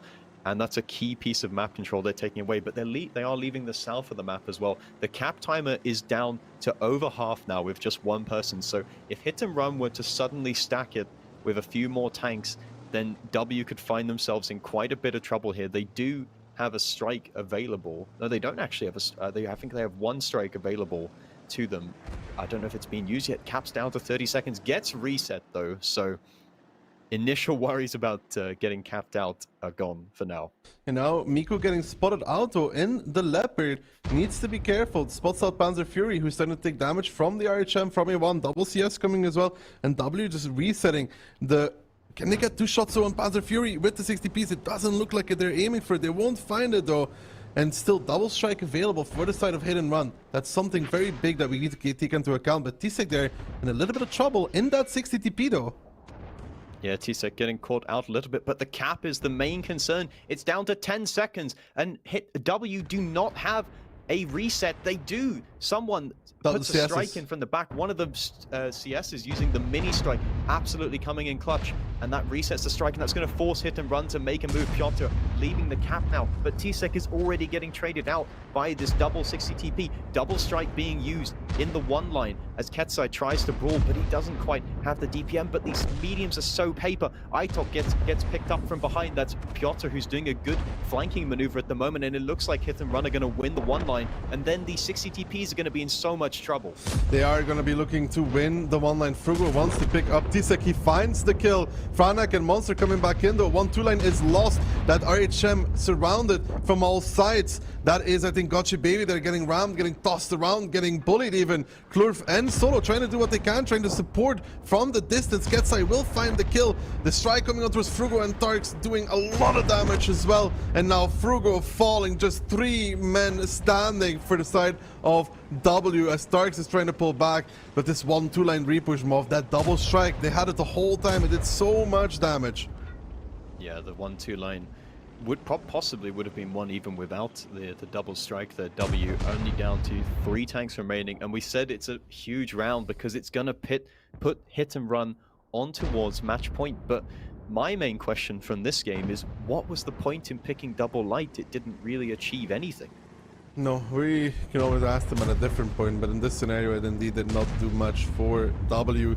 And even then, Moff, I think they made a mistake when they repushed round 2. Not enough people there. They needed all of those tanks, I think, almost all 5 of them, or at least 4, like all the CSs and 1 RHM to kill that 2277 and the RHM. If they did that, Moff, they could potentially just keep pushing and dodge the strikes, or not get double striked twice. You know, that's 1.5k damage on 2 people. They had CS of Solo, who you can see on screen now, and Clurf in the RHM, and they were just sniping in the back, right? I think, of course, the CS got in the critical strike reset on the cap, but they really should have just been in that 1-2 fight, right? I mean, one of them should have been. I think Solo should have been there. So they have 4 versus the potential 3, you know? And then the RHM is sniping. Or one of the second RHM is going with him, and the last CS is sniping, you know? Yeah. From the side of Hit and Run, though, it was a very well-played round. They had the heavy armor, which was able to just shut down the shenanigans. Also, Mentos getting the plane, because he's able to do it so quickly in the beginning of the game, it's so important that you hit that, because if it's like even half a second too late, then it's very easy to not hit the double RHM there, and then they wouldn't know that it was double light. Although, to be fair, given how quickly these players place the plane in the beginning anyway, if they get the rare situation where they don't spot one tank, they might have an indication that it's double light regardless. The weird thing for me there, Moff, is why did they not just focus on resetting the mouse for a little bit more? Because Monster, on that part of the cap, is not really safe whatsoever. No, he's fully in the open, right? You can peek him from every gap almost. And just trade so 1-for-1 with the mouse, you know? So W again in the situation where they have a bit I really don't think they needed to do that. When I'm thinking back, that full south control move, they could establish all the way to K0. They knew that they could do this as well, and they could play over the outside or even over the south a little bit, and just get another reset on the mouse while they're starting to do this A-line repressure. You know, they definitely had time for that. Well, they were able to retake their own balcony, right? And they could have, like you say, they could just establish one tank on that balcony, and then they're kind of getting like maybe 60-65% of the map under their control, and they can continue to sort of close the net on Hit and Run, because it's not like you don't know where they are, right? They knew the 2277 was going to be on the one line the whole time. But as it is, Hit and Run, and now on match point, which is pretty critical for them, they've stopped the momentum of the comeback from W. Ghost Town is done and dusted. We're going on to Studs Yankee, which, as I said yesterday, it's been a bit of a shaky map for W. It's been pretty good for Hit and Run, I would say. Yeah, it's not looking good right now. Again, for W, down on the ropes. They need to win 3 rounds in a row to continue forward in this tournament. And they're going to have to do it twice on Studs Yankee. Not a easy task for any team, especially not against Hit and Run. No, you got to win 3 rounds in a row, and that is not something that's easy, especially against a team like Hit and Run, as you say. Lineups, though, will we see a Leo brought again? Perhaps, I don't know. You could do quite a few different things that we've seen on Studs Yankee yesterday. Teams play a lot more heavy than with the Leo, though, nowadays. W was playing those mediums, if you remember, the 430Us, no Leos behind it. It's a bit more of a heavy composition, and I don't think Hit and Run will be bringing Leos either. No, both teams have trended towards picking slightly heavier lineups. We even saw a T57 yesterday, but that didn't work out too well for Solyanka. Studs Yankee, all on the line now. W, they've got to win 3 in a row if they want to stay in this competition and have a chance at qualifying to WCI China. Very, very hard task ahead of them. Can they actually do it? Is the question. W on the line with double 60p, double mouse, an E50M, a 430U, and an RHM. Meanwhile, Hit and Run are bringing double 60 TP as well, double mouse as well, and it's the exact same lineup as I read further down the list. So mirror matchup for the teams here. So we'll see what they do with these lineups. We see both the teams playing pretty heavy though, Moff.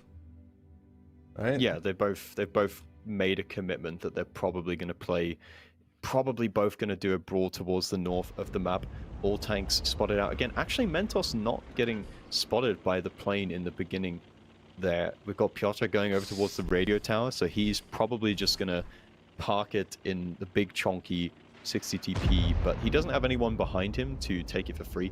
Klurf has already moved up into A5 to try and get a little bit more info for his team, but we see Hit and Run have actually split towards the south of the map. They're sending the light and double medium through the south.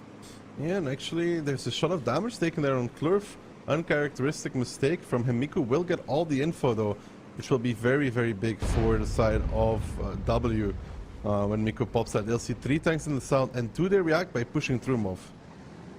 Well, if they do want to react, they're going to have to go immediately, and it would be a perfect time to go right now, but it looks like Miku has elected to save the radio tower for another time. Tsek is moving forwards a little bit into that sort of pocket position in the 60 TP, and the more time that goes by, Hit and Run are being able to close out the south. The radio tower does get popped now though, so how do W react to the info that they have just received? It's going to have to be a decisive call if they want to make a push.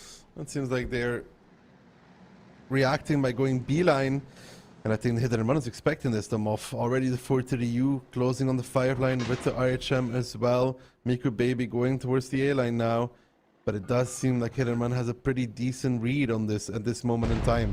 I mean, Panzer Fury is going to be very close with that 430U already, so close. Klurf is taking the strike. He has a plane available, but they see Panzer Fury there, and he's going to be taking the strike in return for the side of Hit and Run. And what does W do? They bail from this. They are not going to go for it anymore. Yeah, they've decided that it's a little bit trying to push it a little, force the issue a little bit too much. His strike coming in though, but they're pushing in with the double mouse. This is not a play that they can afford to make right now. Hit and Run are here with everything, and Itox gets heavily punished for that. He just about manages to pull back around the corner before any serious damage is done. But what were they thinking there? They had no control over the south. They really misread the situation. They did indeed misread the situation. Klurf bailing out a plane from Mentos, but his mouse has dropped quite a lot of HP already, Moff. And now in return, Klurf will be taking back the info point. So he'll be seeing that while Piotr is starting to pressure on A5. E50, 4-3 pressuring the south. Could this be good for W though? Because they know that Panzer Fury is close. They know that there's only 2 tanks in the south. The E50M is starting to close. And I think Hit and Run is going to make their own push, Moff. Yeah, but the timing, look, this rotation from the mediums in the south, it's taking too long. And Hit and Run seem to have found the perfect timing to push here. They're going to crunch, do a pincer maneuver on the double mouse. Tsek putting in a good shot. Click is actually trying to run away from this situation, which is just presenting his rear armor, which means easy penetrations for the side of Hit and Run. Itox will fall shortly, and there is no returning fire from the side of W at the moment. No, there is not. Itox falling, and so might be W's dreams in this matchup as Click is down towards the one shot. The mediums now joining from W, but it's 4,000 HP lead for Hit and Run, who hit a timing that they're going to be very, very proud of, knowing that the mediums might be rotating south. They're going to be taking the aggressive approach themselves by pushing that part of the map where W did not expect it coming in, picking up a mouse, pushing one back down towards the one shot. And Miku is here trying to do the good old switcheroo, but Getza is already coming, Panzer Fury is already coming, Piotr is switching to HE, and he finds Klurf as well. So 2 tanks down for the side of W, still 4,000 HP lead for Hit and Run, and it's all going from bad to worse. Miku getting chased down. They're trying to retaliate by going towards Getza, but he's playing around the corner, and for W, their hopes and dreams of going towards China later in the year are falling to pieces, as Hit and Run will be continuing in this tournament, and W have only themselves to blame off. Yeah, Hit and Run are going to win this series with a decisive push through the middle of the map.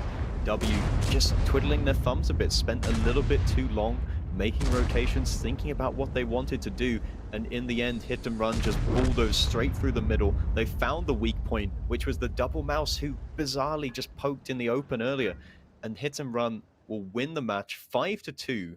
A very good win for them. Going to be big confidence builder, but it doesn't stop here. They've got a huge match against Cashback in the next round. Yeah, they have to do it 2 more times to make it to China, but this was a good start from them. Overall, convincing. Could have been closer. They probably should have lost the second Pilsen, which would have put us at a 4-3 right now. But they did close out a clutch round, and they make it 5-2 now. Good stuff from Hit and Run. Yeah, Hit and Run looking a little bit more like the team that we've seen in the past, right? Yesterday, try and shake it off and just move on to the next one. From W, again, it's always promise, but they never seem to deliver to the extent that people would hope.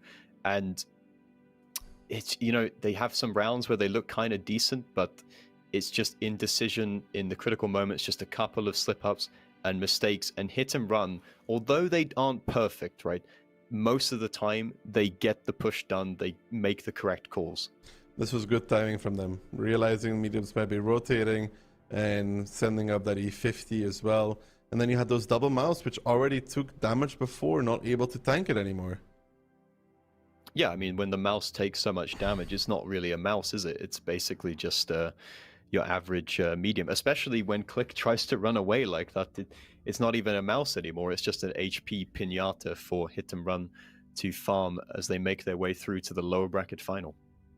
For Hit and Run, the journey has just begun. For W, it ends here. They will be out, but we'll see them again in the Onslaught Legends Series. Hit and Run now move on towards Cashback.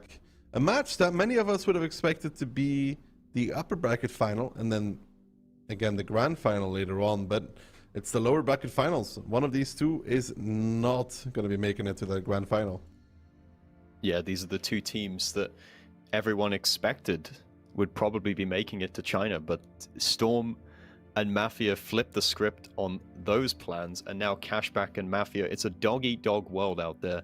One of them is going to be knocked out, and only one of them can go through to face Mafia in the finals.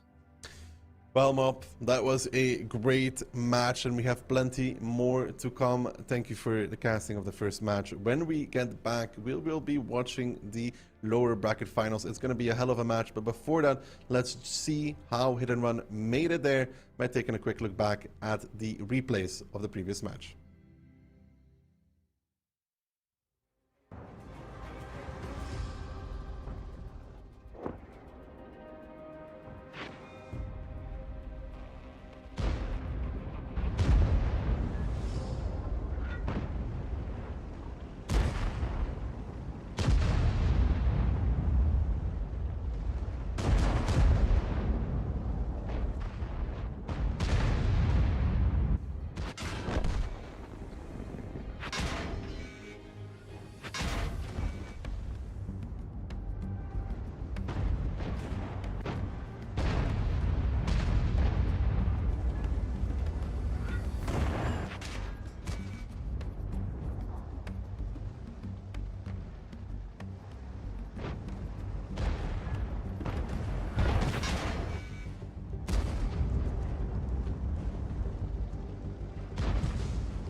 All right, hello and welcome back here in the OLS Qualifier. We are in the second match of the day. It is the lower bracket final, and we do have a match on our hands, Morphs, that promises to be extremely exciting. Cashback against Hit and Run.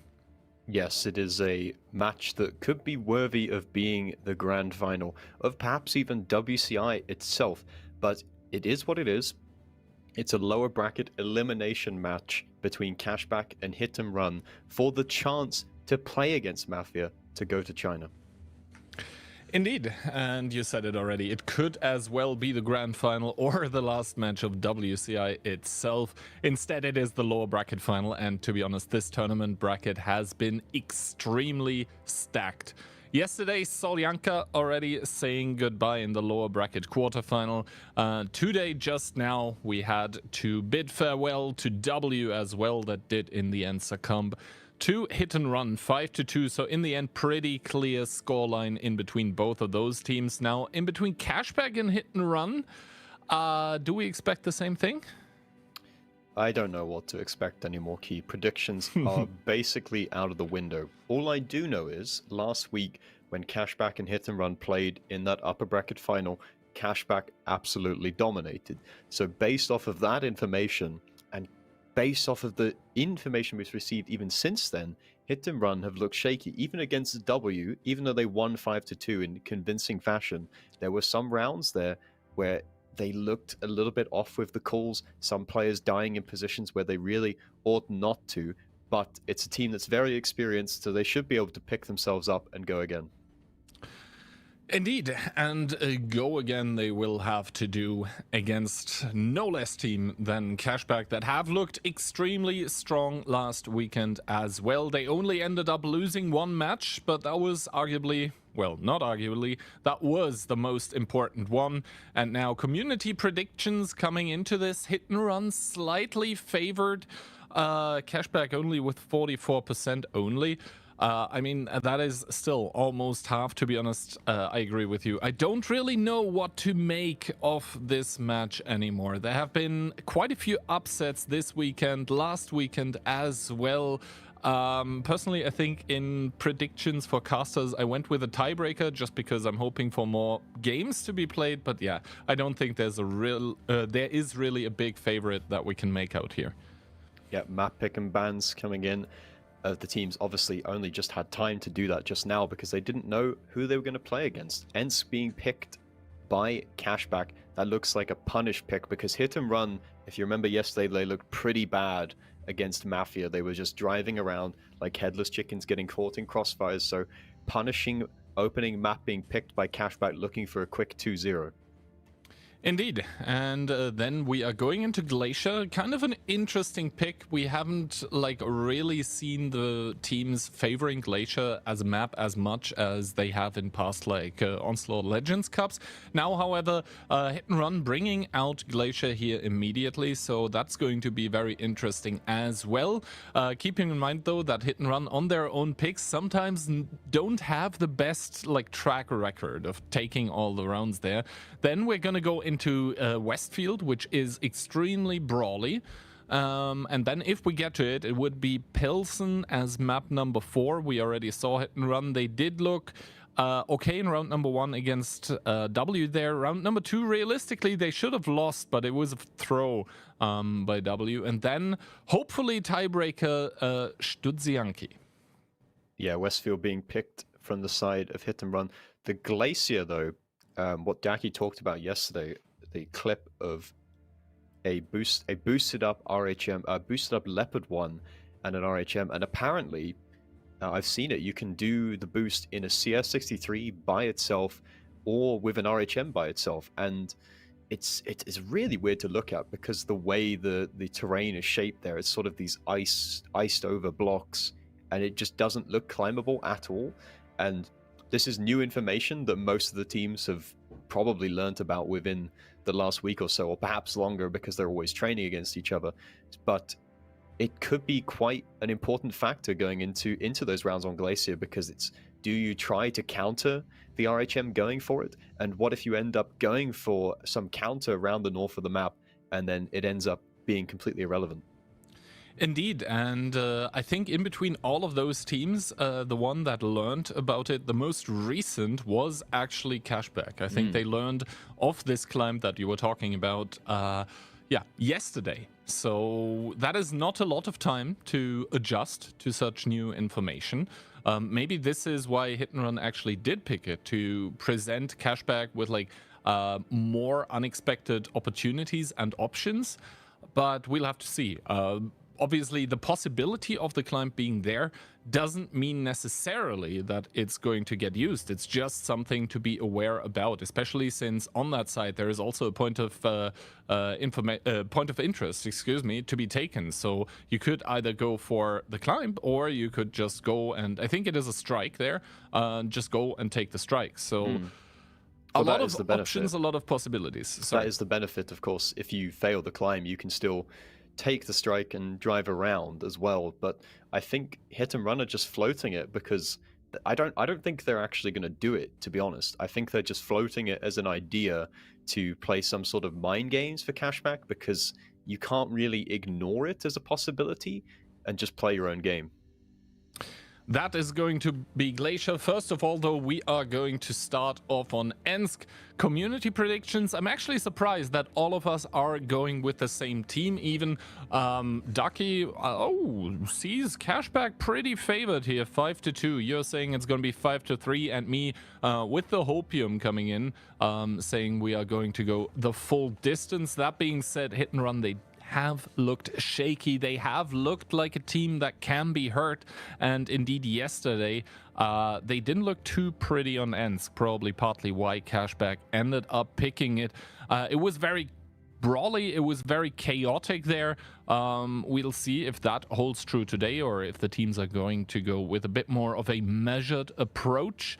I think Ensk lends itself to both kinds of playstyles. Yeah, you can be incredibly aggressive, but if your opponent sets up well and provides effective cover for all of their teammates and they're all in decent positions, then these kind of pushes don't really work, and we saw that yesterday. I think if Hit and Run brings the same kind of style that we saw, Cashback are just going to shut it down immediately. Indeed.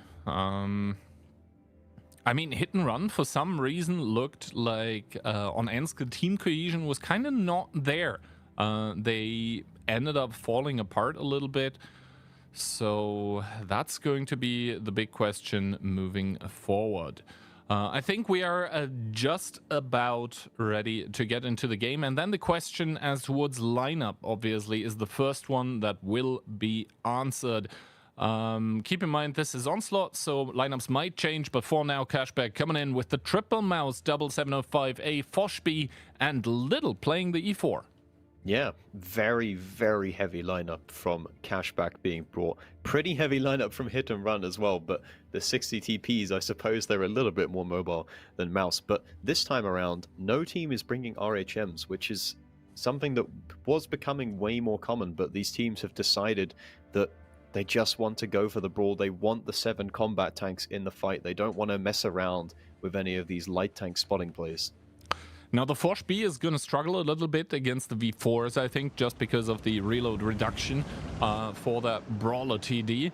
Other than that, pretty heavy coming out from Cashback. They do reward themselves with 1k more HP roughly, and the start of the game, Piotr immediately taking not 1 but 2 hits here, receiving almost 1400 damage, and on the other side on the green, the IS-7 of Pan's Fury directly driving towards the information tower, while that is quadruple 60 TP by Hit and Run, looking for the engage on towards Cashback. Yeah, Hit and Run looking for some kind of overmatch, but it is a trap from Cashback. They're pushing straight into the Fosh B. The entire team of Cashback is here. There is no free pick to be found. Liberty is taking quite a bit of damage in the Fosh B, but with the ability of active, he's going to heal quite a lot of that back. And look at the HP difference. It's already 4k in favor of Cashback, and they pick up the first kill on Piotr, who goes down. In the meantime, Monster trying to flank the Barbarian with the mouse here. Pan's Fury in the IS-7 as well, but the guns in the game and the HP. Now Cashback are re-pushing back into the tanks from Hit and Run. They're going to pick off T-Sec. A big strike comes in, but I'm not sure it's going to be enough. Indeed, the strike not looking to be enough. 4k HP disadvantage currently for Hit and Run, and the Barbarian able to pick up another kill as Hit and Run already down 2 guns. There are not really any that low HPs for Cashback even, and this is starting to absolutely hurt Hit and Run. The Polish juggernaut struggling in game number 1. Liberty has reloaded in the Foch, and Franek about to go down as well. Cashback looking absolutely stellar and supreme in game number 1. Yeah, Cashback were more than prepared. Pretty much exactly what I said would happen did take place here. Cashback just completely shut down this aggression that Hit and Run decided to bring, and it was kind of identical to what we saw yesterday. Cashback are going to win this match without dropping a single gun. They have 11,000 HP left. Piotr, in the beginning of the round, was basically dead before the push even began.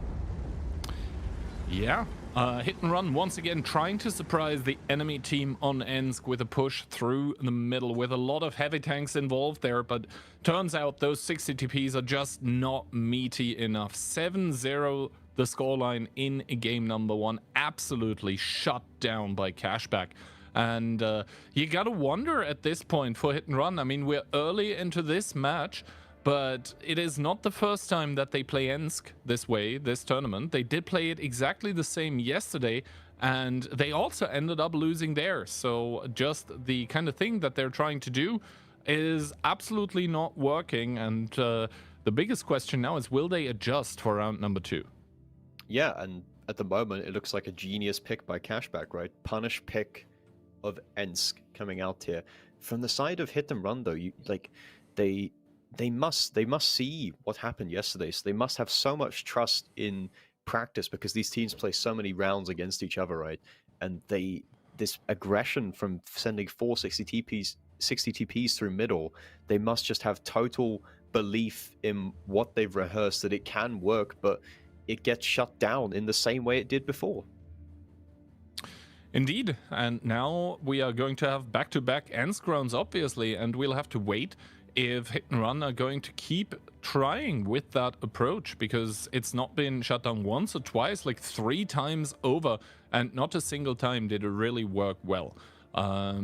So for round number 2, I mean, obviously I don't have a crystal ball, I can't look into the future, but like the caller for Hit and Run must really be second guessing himself, like, hey, this tactic, this brutal full-on head-through approach on the rails just isn't working out. And like with scorelines like this, 7-0, that doesn't mean player mistake. That just means that the tactic completely fell apart. Yeah, this is true, you know, and there's also the problem of voices within the team perhaps questioning the calls as well, like, what are we doing here? Why are we just YOLOing into them like this? Piotr, like I said, he died before anything even happened, and it looks like a thrown away round rather than an actual fight between these two teams. But from the side of Cashback, you're going to be more than happy with the way this has started. It's perfect, right? It is indeed perfect, but to be honest, Cashback were, I mean, beautiful mind games by them, but essentially they were set up perfectly to receive this push. I can see it working, I guess, if the opposing team does split. Then obviously you have like 4 heavy/super heavy tanks immediately in the fight. The 268v4s are going to come in. The IS-7 is directly available on the field.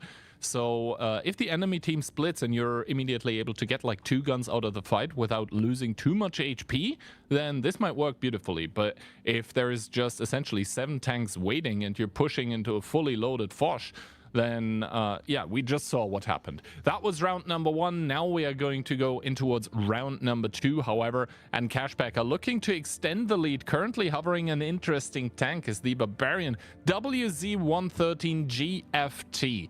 That obviously does get quite a lot of heat pen, 395, together with a Mouse, a 705, a 268v4, double E3, and a Rheinmetall. So that is currently 4 TDs for Cashback. Yeah, a lot of firepower from the side of Cashback. But Hit and Run themselves are bringing quite a few tank destroyers. Double E3, E4, 268v4 as well, Mouse and an IS-7. So, and this time, of course, both teams have opted to bring the RHM Panzerwagen. So this game is going to be a lot slower, you'd like to imagine, than the previous round. I mean, essentially, the teams have kind of similar lineup, right? An i7 gets traded for a 705, and an E4 gets traded for a WZTD. Other than that, it is basically the same thing. Both of the light tanks getting the full information here at the start of the game. And once again, Hit and Run are starting to be a bit more aggressive through the middle. This time it's more measured though. Monster and Piotr pushing up in the Mouse and E3 respectively, and the WZTD4 cashback has made it into the corner without taking any damage, I think, or maybe one shot, but that is all that it's going to be here. T-Sec taking one by Liberty though, wasn't quite ready for that angle. No, Liberty had his eye on the ball there, was ready for that play. The plane comes out to spot the E3, and Little's position is going to be so annoying for T-Sec to deal with. T-Sec cannot really progress much further down the rails, but damage is coming in from the other side of the map. I think that's the E3 from downtown. Ketsai putting in a good shot there, and Little is kind of questioning, do I want to stay here? But the longer he waits, the more trouble he's going to be in if he wants to bail out of that. HP being even at the moment, trades coming in, Coyote taking a little bit of damage as well. We've got the positions being traded. No one's committing to a brawl right now. It's just pot shots being taken from range.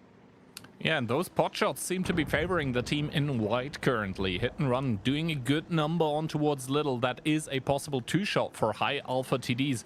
Ketsai and Squeezy spotting each other out.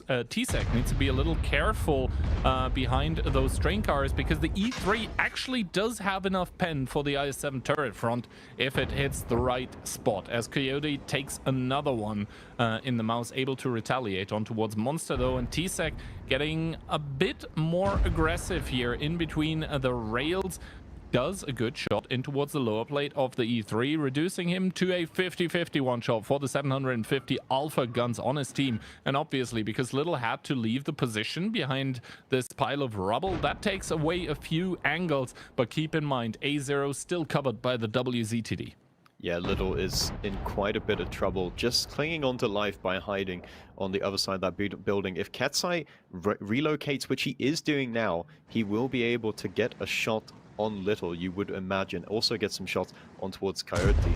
But look at the HP, it's only going in favor. And a strike comes in as well. That's going to make Little a reliable one-shot for that IS-7 if T-Sec does manage to get a shot. Little gets spotted out. Ketsai takes damage, but can he connect the shot? No, he's unable to get the kill on towards Little. HP still is slightly in favor of Hit and Run at the moment, but Cashback are fighting back, and Monster takes two big shots there. So Cashback hitting back with a couple shots of their own. Indeed. Now Twilight taking one though in the E3, but the Mouse is there with the healing circle to restore a little bit of the damage taken. Cashback have taken another strike just now, but Mentos has one available as well, so Little needs to be extremely careful with that one. Mentos getting spotted on the field though for taking the point of information, and the strike does connect. That's minus 350 on the RHM as well. And now Coyote starting up the cap here. 1 minute and 30, obviously with one tank. It's going to take a lot of time, and now it seems like Cashback also want to do the dual-pronged strategy, I guess, of having someone close towards the cap, hovering it, but at the same time pushing the north here. They are all spotted for that, though, off of the point of information that Mentos took, but I think Cashback, they are committed at this point in time.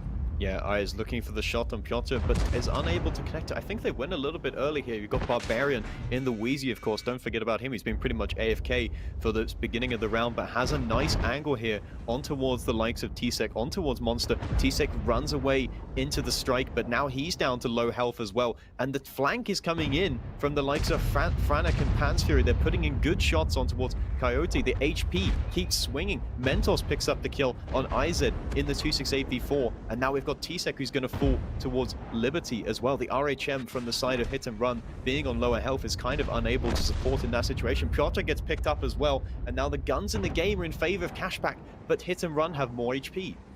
Hit and Run indeed with more HP, and they're looking for the pickup onto Squeezy. That one is still looking for the kill on towards Katsai as well. Seems to have shot a different target though. This means that Katsai or Mentos should be able to pick it up. The guns were even for a second there just before Mentos falls to the grave once again, and Cashback obviously with one gun advantage are making the effective DPM work in their favor. Monster caught in a crossfire. He's going to die towards Liberty once again. The experience of Liberty helping out his team massively as Hit and Run go down to 3 tanks. Yeah, Hit and Run with only 3 guns remaining. The HP is still kind of close, and Pantsuri picks up a kill, but it's only going in favor of Cashback at the moment. They just need to stabilize the situation, allow Liberty to flank the likes of Ketsai. Big shot comes in, but Liberty hits the strike on towards Pan's Fury, and now it's just Franek on full HP trading it out. He's got no teammates left to support him though, so he's going to get flanked. He goes through the gap in the building to narrowly avoid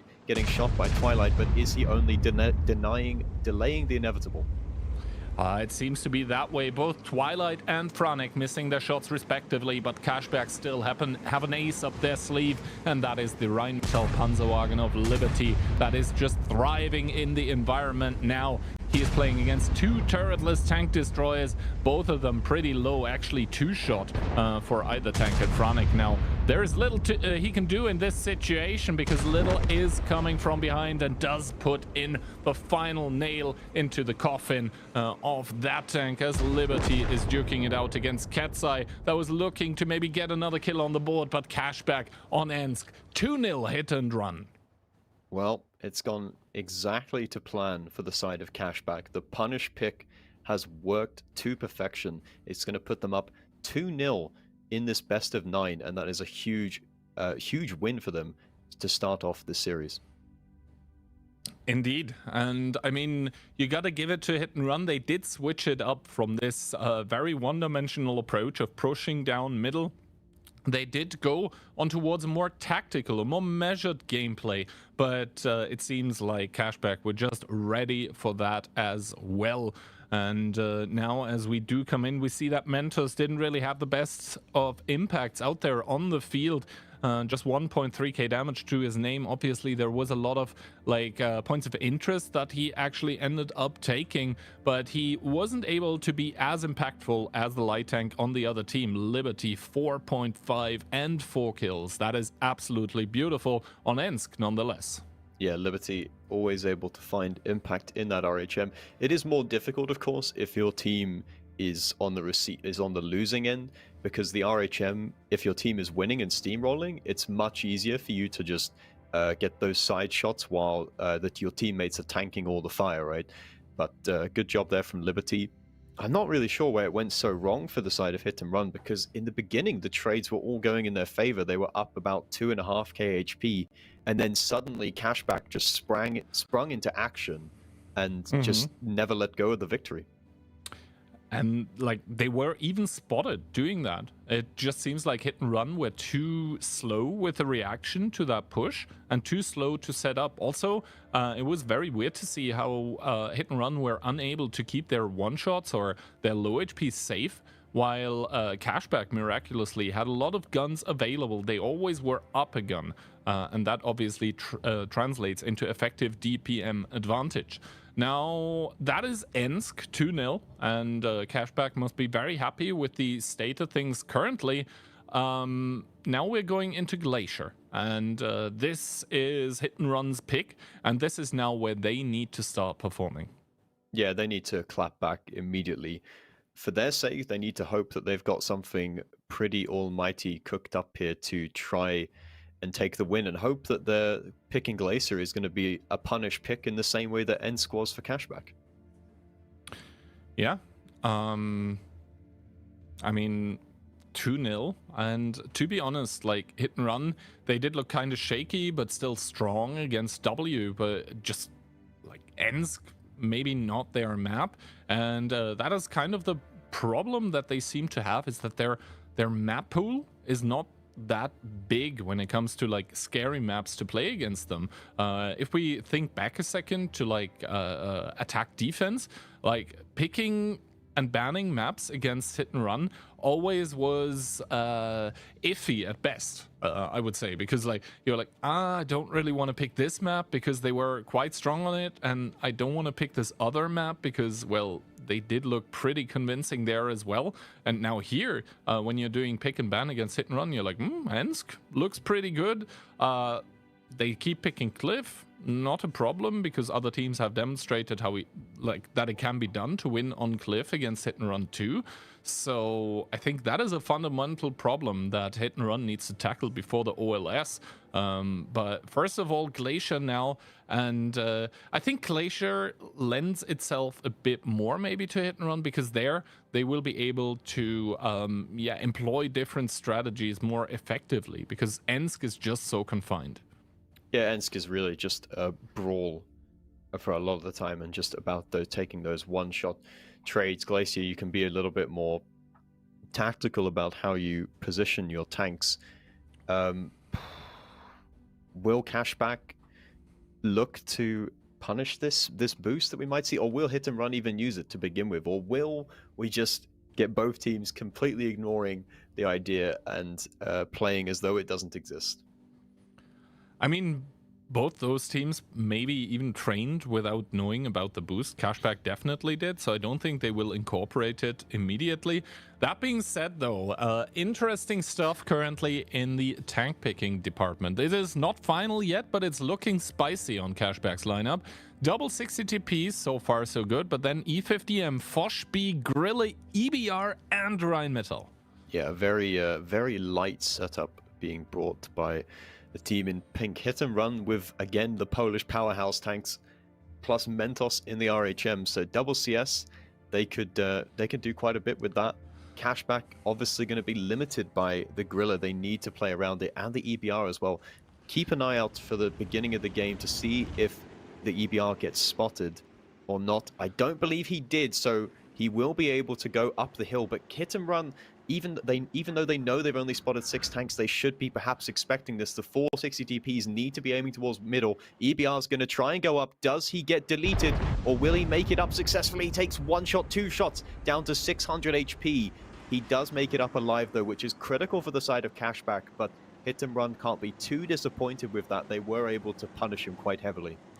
Indeed, he's now a one-shot for the 60 TPs, but actually they did only spot 5 tanks. The Gorilla is still a question mark on the lineup of Cashback as well. Now triple cap getting started. Now the Gorilla, however, doesn't seem to be a question mark anymore. Coming in with the ability is little 1100 plus damage. Remember, guys, you get an alpha boost plus you also get more accurate with the Gorilla ability, and hitting for over 1k can be very, very spicy. Now, however, Hit and Run are going to get pressured probably into something that they don't want to do, which is pushing the Gorilla, or pushing into the Gorilla, because the EBR is obviously able to punish from above. Hit and Run in full on assault. They are hitting and they are running, but are they running to the grave is the question. Yeah, they've got to pick up these 60 TPs quickly, but they decide to just roll back. There's 14 seconds left on the cap, and no one from the side of Cashback has a strike available. They also don't have a CS63, which means they have no mini strike available. So Barbarian, despite just getting absolutely punished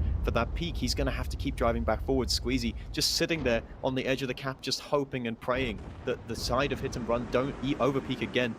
Brawl with the EBR going on. In the meantime, Monster has actually boosted up, or they've taken middle with the CS in the meantime while the 60 TPs overpeak. So that was a good deception there. Akamezi, difficult name to pronounce, trying to cling on to life here on the edge of the map here. Doesn't want to fall down. Monster doesn't want to overcommit to the peak. So the Foch B may have driven round the back of the map unspotted and will be able to start clipping into the back of the 60 TPs.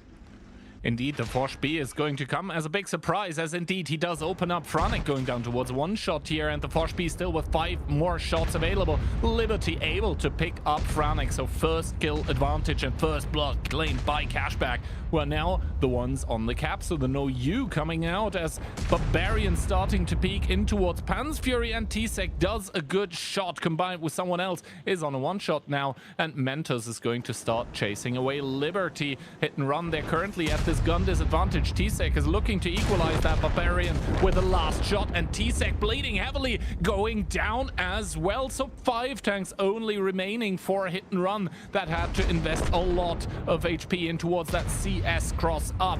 Finally, Aka falling to the grave, but Coyote starting up a DPM fight against Pans Fury is obviously gonna win that, and ISAD already reloaded again. Hit and Run looking shaky, Hit and Run looking beaten on Glacier number 1. Yeah, Cashback had their number here. The initial overpeak with the 60 TPs looked to be going in favor of Hit and Run, but the Gorilla doing a lot of work from the side. Liberty also staying alive for a long time, just kiting Mentos, who's just been driving all over the map, trying to find this kill, but was unable to do so. And even the EBR on top of the hill was able to stall Monster out for quite a long time as well. And there's only 3 tanks left for the side of Hit and Run. Nothing that Monster can do. They have no HP to work with, no guns to work with. And Squeezy has actually climbed up in the 60 TP to try and pick up the kill. Little is even going for the 1v1 with the Gorilla versus the RHM. That's going to be difficult for him to pick up the kill, but he has plenty of teammates to support him there. Does he get the kill? He does, and that closes out Glacier with a bang. I mean, doesn't close out Glacier completely. We will see a second round, but the first one for Cashback. I mean, the score currently says 4-0. We're not quite there yet. Finally, we are at the 3-0 where we are meant to be, but Hit and Run currently is probably not where they want to be. 3-0 down, and in every single round, it looked like they got surprised, they got caught off guard, they got caught in positions where they didn't want to be, and yeah, Cashback just way ahead mentally at the moment. Yeah, they just look sharper, they look altogether a neater team in the way that they're making their moves. Little up there doing 5k in the Gorilla. I'd say that's pretty much job well done. The EBR as well, even though he didn't really do much in the game, his job was mainly just to kind of be a bit of a mosquito, right? Just be a nuisance for the side of Hit and Run, because having control of that aircraft carrier means that he can poke up onto middle, he can spot any push that the side of Hit and Run decide to make. Yeah, and 876 by the Gorillas, pretty good shooting considering the amount of distance that the shells had to cover until they actually did hit the tanks.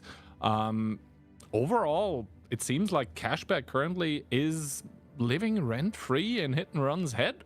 I mean, winning their own pick, like 2-0. Now Glacier number 1 going their way. Is there anything to remedy the situation for Hit and Run currently? I mean, they need to win this next round, because I think in my entire career as like a caster, I have never seen a team come back from a 4-0 in a best of 9. Well, it's extremely difficult if you want to make that happen, and obviously this being their map pick, this would have been the point at which they looked to get back into the game, right?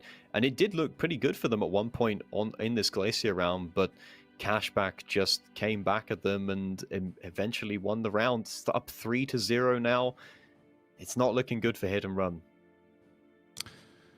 Dire times for the team from Poland, but obviously they are not defeated yet. And if there is any team that can come back, it is, I think, them, but they need to do, they need to start up with that now.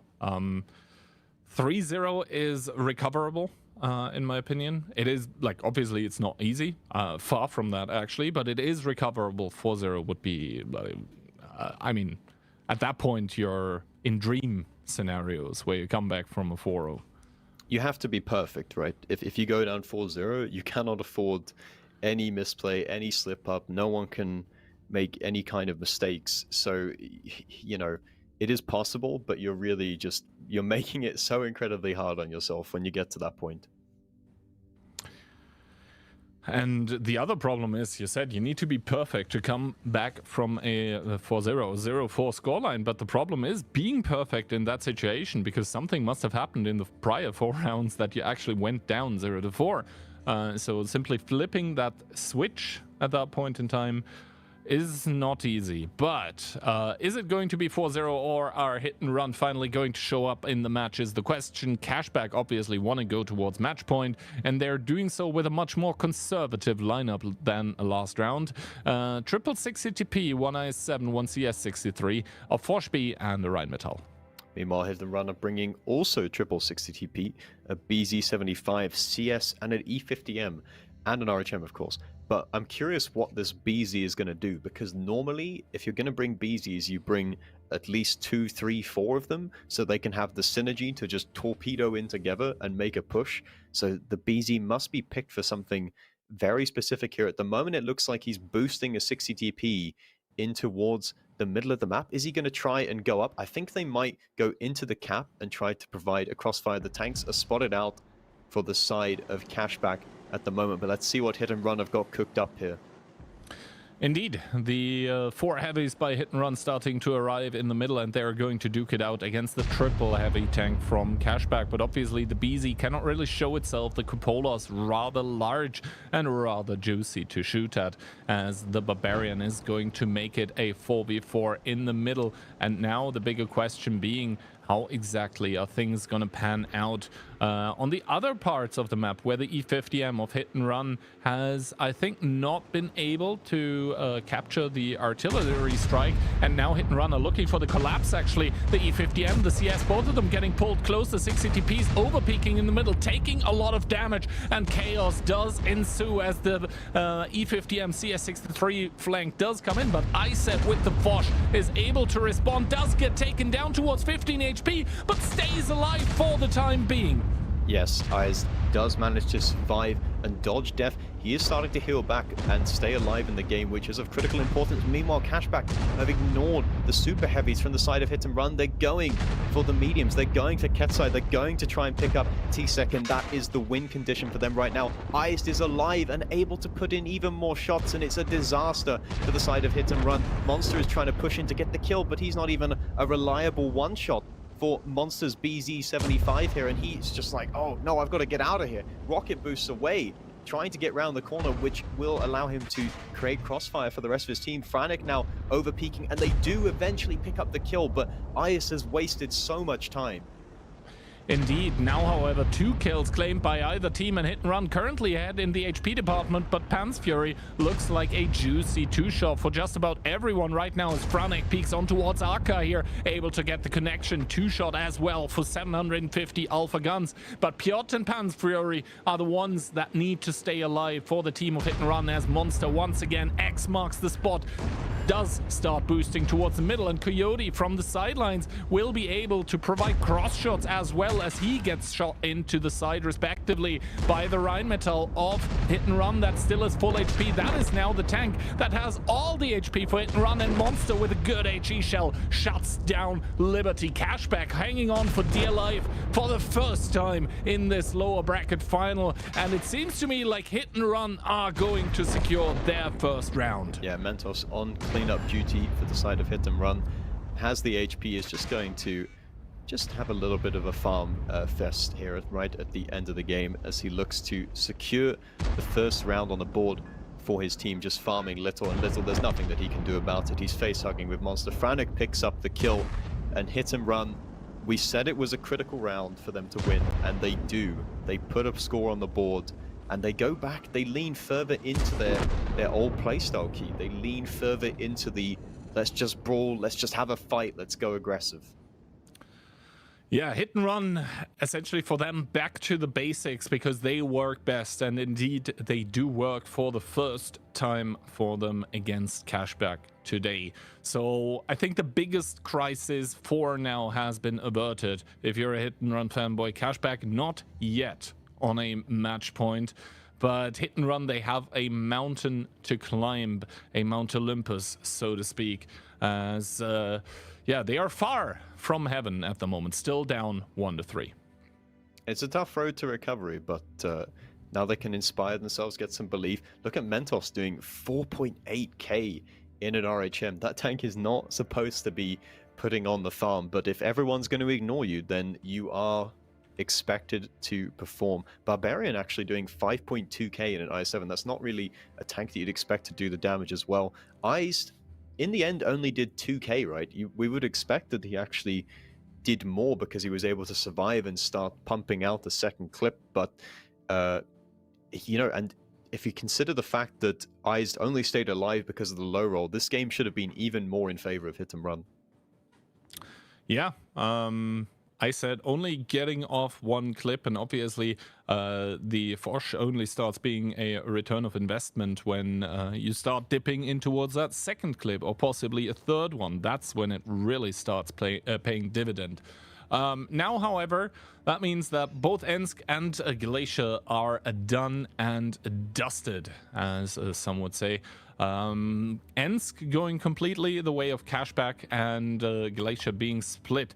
So now we have at least 2 more rounds on Westfield, and Westfield can be a very, very interesting map. Most of the time it's a pretty quick map as well. How many badgers do you expect?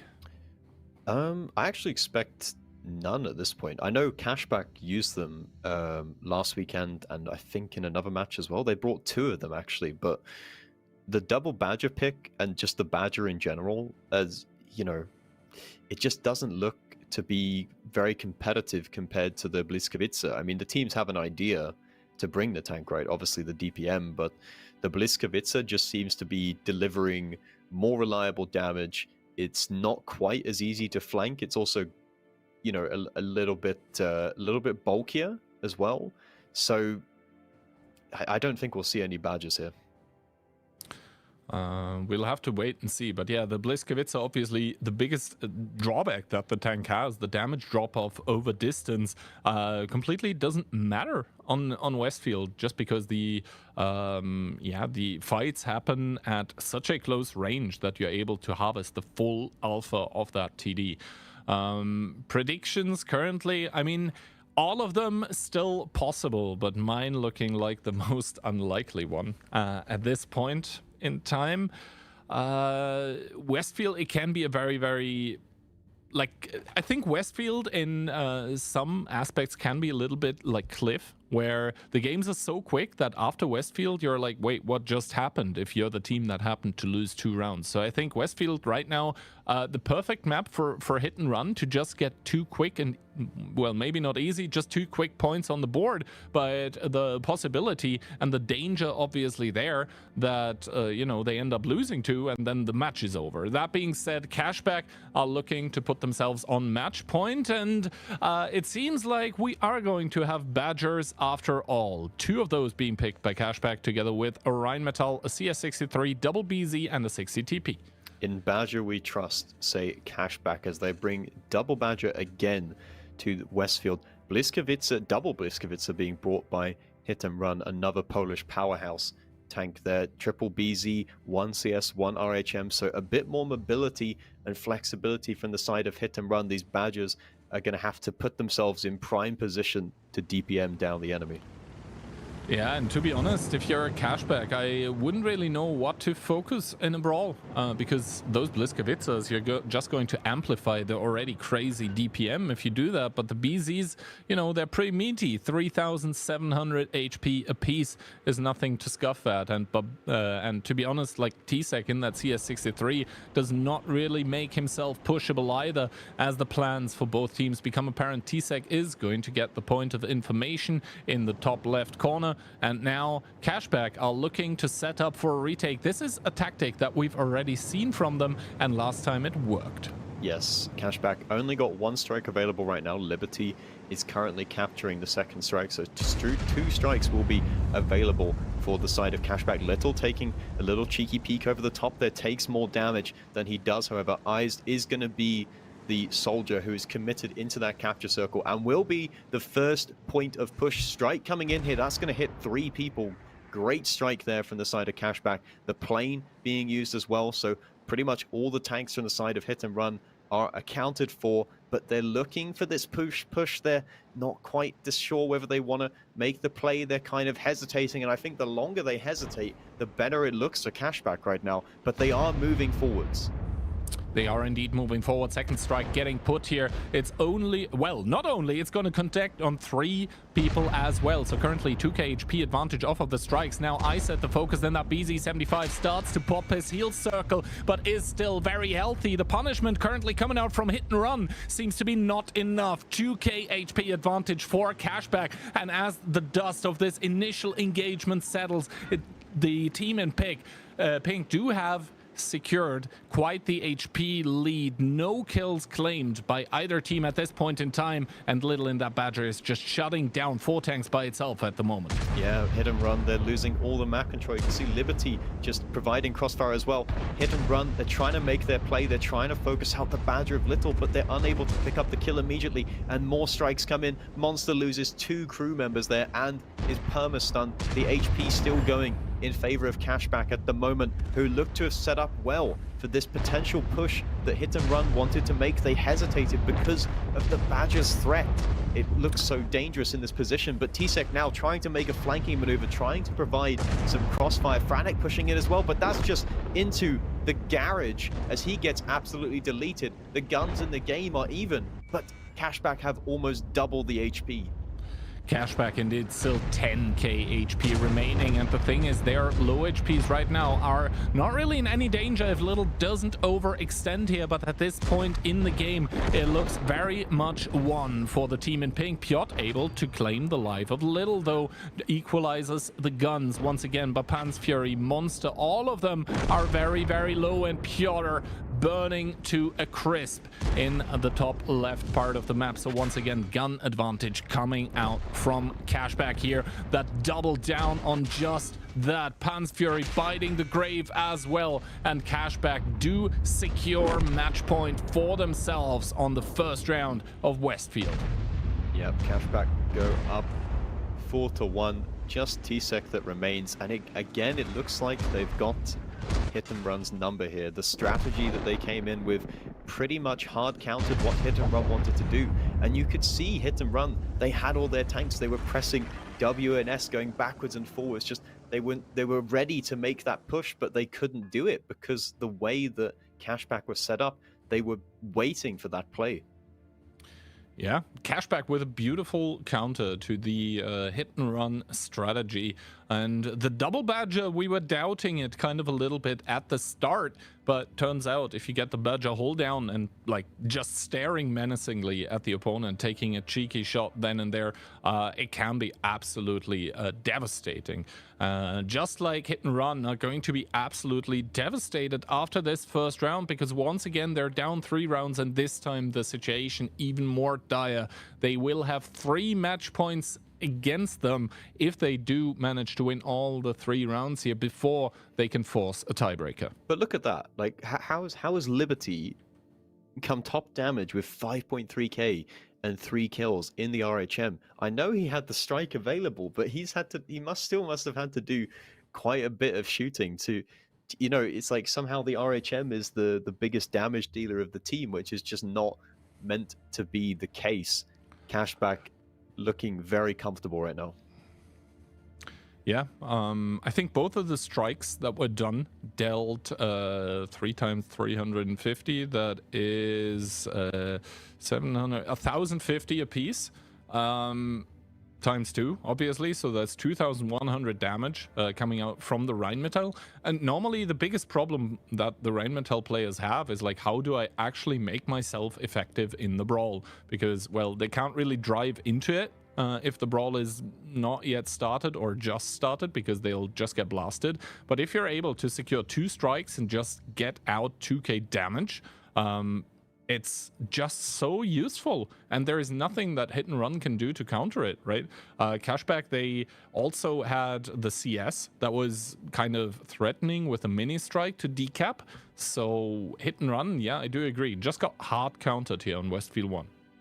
Yeah, I mean, taking double strike like that, doing like over 2k damage, that's essentially a whole tank for free without even having to use your guns. And Hit and Run strategy of going into the capture circle and then baiting so that they can push off, we've seen it so many times before, and I think now we've finally seen a scenario where Cashback is a team that's prepared. They know that that's a possibility with their lineup, or the opponent's lineup, that's a way that they're going to play.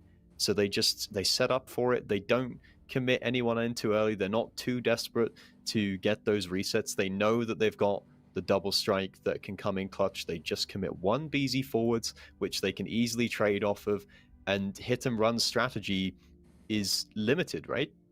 The whole idea is, oh, we either cap or they come in close and then we push off. And you could see like from the players that were moving around, they knew at that point that pushing was not going to be an option, but they can't do anything else because of where they are. Yeah, hit and run push, putting themselves in the position here where essentially the repush that they wanted to do wasn't possible. You could see the double Bliskavitza, that is the tank that strives in these prolonged shootouts where everything is chaotic, because realistically, as a Bliskavitza, there's nothing you can do wrong there. You either have your DPM available throughout the whole battle, or you get shot at, and at that point you just explode with the DPM that you do. So the fight that Hit and Run tried to force just never happened because Cashback didn't give it to them. Now it is match point, and Cashback are looking to cut this match very, very short, and they are doing so with, once again, interesting picks, because we do have a 60TP currently, a BZ, an IS-7, double Badger, Rheinmetall, and the Inspire tank, Centurion Action 10. Yeah, more British tanks being brought is never a bad thing. Hit and Run, though, are committing to the same exact lineup, so surely it's going to be a similar idea. And Cashback, they've already proved that they know how to counter it. They're bringing a Sentei X this time, which is only going to beef up those badges even more. Exactly. The Centurion Action X is going to inspire the whole team. They obviously need to be a bit careful as to where they position it, because it does tend to blow up rather quickly if being shot at. And now, as both light tanks do get the full information as towards the enemy lineup, things are going to become apparent for Hit and Run. We will see what exactly they're going to do. Liberty is already taking the information tower. The light tank for Hit and Run is a little bit behind on that, and we see Barbarian once again getting split off in towards that corner. This is basically the same strategy that Cashback applied last time we saw them playing Westfield. This time, however, Hit and Run, this is their last opportunity in the Onslaught Legends Series qualifier. Barbarian unable to boost out of the hole because Franek is keeping him there, dropping down towards a possible two-shot for those BZ-75s as the double Badger appears and starts chipping away at Franek's HP. Yeah, there needs to be a reaction from Cashback, and they're going straight back into the north of the map. We're going to have a brawl in the middle of A3 as everyone converges towards the corner. Coyote is caught in the middle of the open. Barbarian looks to be the next one to fall, but Hit and Run need to come back in with their tanks themselves. Ketsai and Monster in the Bliskavitzas are doing what they can to try and support, but the Badgers have asserted their dominance in the hole here. Pan's Fury is not, there's nothing that he can do. He's just going to lose that 1v1 to Little. But how do Hit and Run react across the map? There's mini brawls going on all over the place. We've got Ice trying to flank Monster in his IS-7. T-Sec is there to support him. Pan's Fury is caught in between two Badgers. There's a Badger train right now that's going on. This is an extremely unorthodox brawl that's happening. A Squeezy shoots Ketsai, who's in front of him, but he's got Pan's Fury shooting from behind. Monster looks to do another shot before he goes down, which could be critical. Eyes drops a little bit of HP, and now as the dust settles, there's only two tanks remaining. Little in the Badger, who has been ignored the entire game, and Eyes in his Amarak IS-7. Hit and Run are still in this contest. Hit and Run still in it to win it, as Little in that Badger, looking for mushrooms, finding the back of Pan's Fury, so he's probably going to reward himself with one or more kill, but that's going to be all she wrote for the team of Cashback, at least in this round. They are still on match point, but Hit and Run manage to split Westfield 1-1. The total score of the match is going to be 4-2, so still it is an uphill battle for the boys of Hit and Run, but they do manage to stay alive for now. Yep, they just brute force their way. Like we saw in Glacier, all the rounds they win, they just, even though Cashback know that they're going to commit into this A3 play, and Cashback think they're prepared for it, Hit and Run just find a way to brute force the situation. The Bliskavitzas, I'd imagine they've done like quite a fair bit of damage here. They were able to shoot everyone in the back there, and you can see Monster and Ketsai top on damage, 5.3k, 4.6 respectfully. So this played out exactly as Hit and Run would have wanted. This indeed played out exactly how Hit and Run wanted it. The Bliskavicas with the DPM coming in, and the Badgers trying to do the same thing, just not as effectively. And I think the other problem here for the Cashback lineup was the Centurion Action X. It got caught out. It wasn't able to fully inspire for a long time, because that is essentially what you want, right? Beef up the effective DPM of the team for a long amount of time, but Hit and Run, by looking and finding the actual engagement so quickly, were forcing out every single tank from Cashback in towards the fight, and at that point the Centurion Action X just got blown up. Now we are done with Westfield. That was pretty quick. We are headed towards Pilsen. Kind of a slower map most of the time. A map on which we also saw Hit and Run today already, twice. They ended up winning both rounds, but realistically should have only won one. Yes, they can thank W for throwing one of those rounds away, but Hit and Run, they can't afford to make any slip-ups. Cashback, even though they traded 1-for-1 on Westfield, they now have match point. They have to win 3 rounds in a row in order to win this match. Yeah. 3 in a row is what is required, but to be honest, 3 in a row in terms of matches is also what is required today from Hit and Run to make it to China. They started off with, solving the first task, throwing W out of the tournament. Now the second one is more of a challenge, because Cashback, they have just looked like the stronger team in the match here. They are, I would say, deservedly currently on match point, and it just needs one slip up now from the boys of Hit and Run to seal the fate. I mean, obviously any team playing today will have the, I guess it's a consolation prize for them to play in the OLS for, I think we are now above 45k prize pool. So, I mean, that is a pretty cool thing, but obviously they do want to book the plane tickets to China. And after this match, obviously in the grand final, we will have the team of Mafia waiting. And I mean, that's going to be no easy feat either. Mafia having beaten both of the teams that we see currently on display. Yeah, Mafia just been waiting all day, just watching, just taking notes on what they've observed so far in this match. But I fear for Hit and Run going into this Pilsen, because what they've shown so far is they just continue with this aggressive playstyle, and I have this feeling that Cashback, like we've seen in previous rounds, they're just going to set up to hard counter it. But Cashback have got a very aggressive lineup themselves. Double Fosh B, double 268v4, 277 and a 60 TP. There's a lot of torpedo tanks in that lineup. Well, torpedo tanks in the lineup of Cashback, but obviously also on the lineup of Hit and Run. Cashback, they just need to get that double Fosh B to work for them. Obviously, the clip potential is absolutely massive.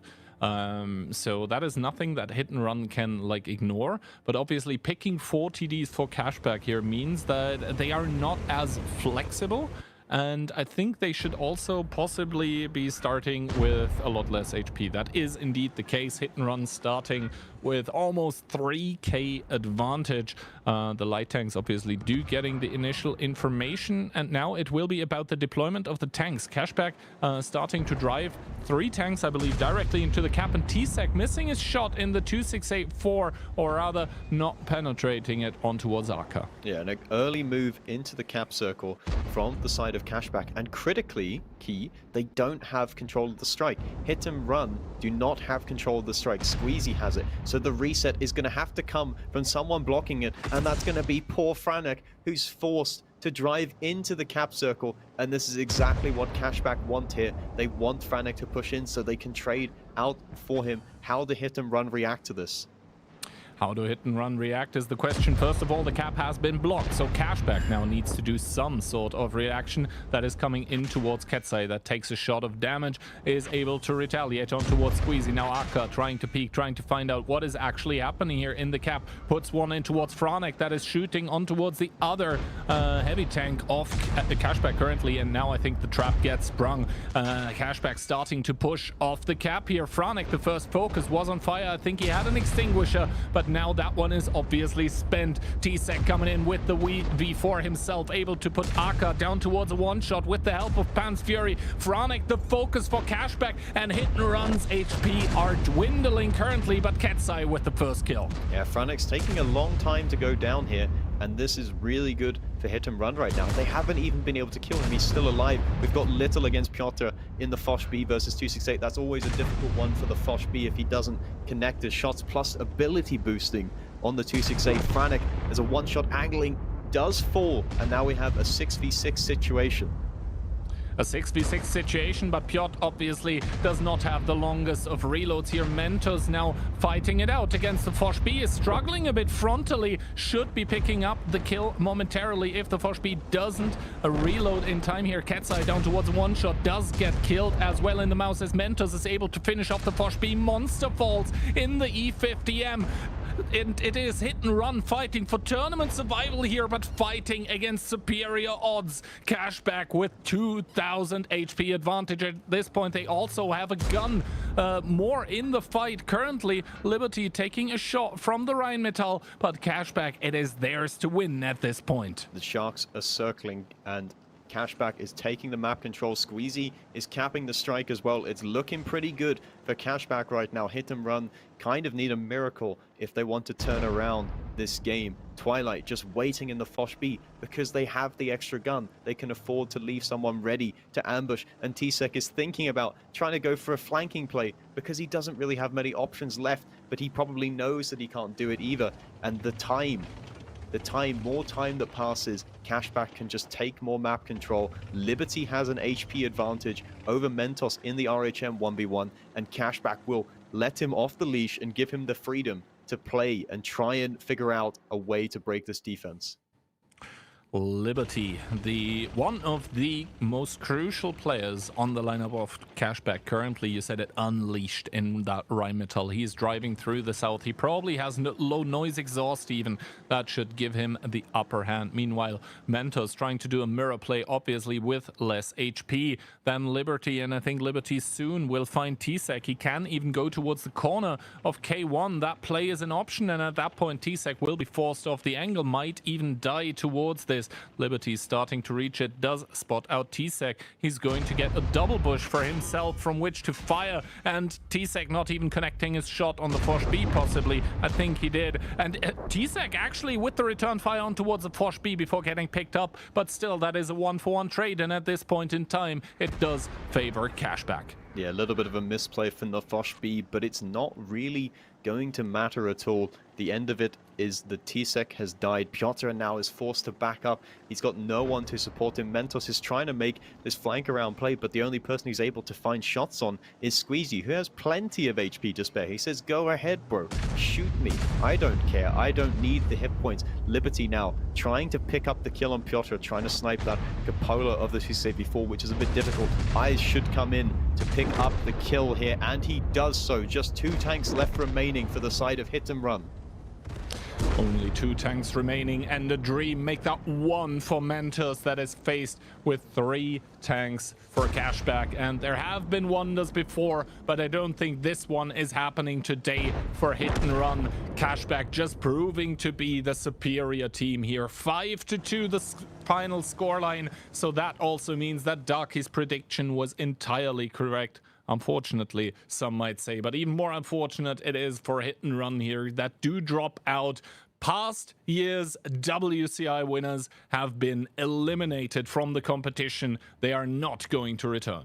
Yeah, big upset that they have fallen, but in the end, when you look at the way they've played, the result can't really be that surprising, right? Cashback, they look to have found another level over Hit and Run, and the only rounds that Hit and Run were able to string together were these brute force pushes. They didn't look to have this advanced tactical level that Cashback were able to find Liberty, again, finding Impact not doing very much damage in this case, but look at Monster, only able to do 700 damage in the E50M. That is not what Hit and Run would have needed.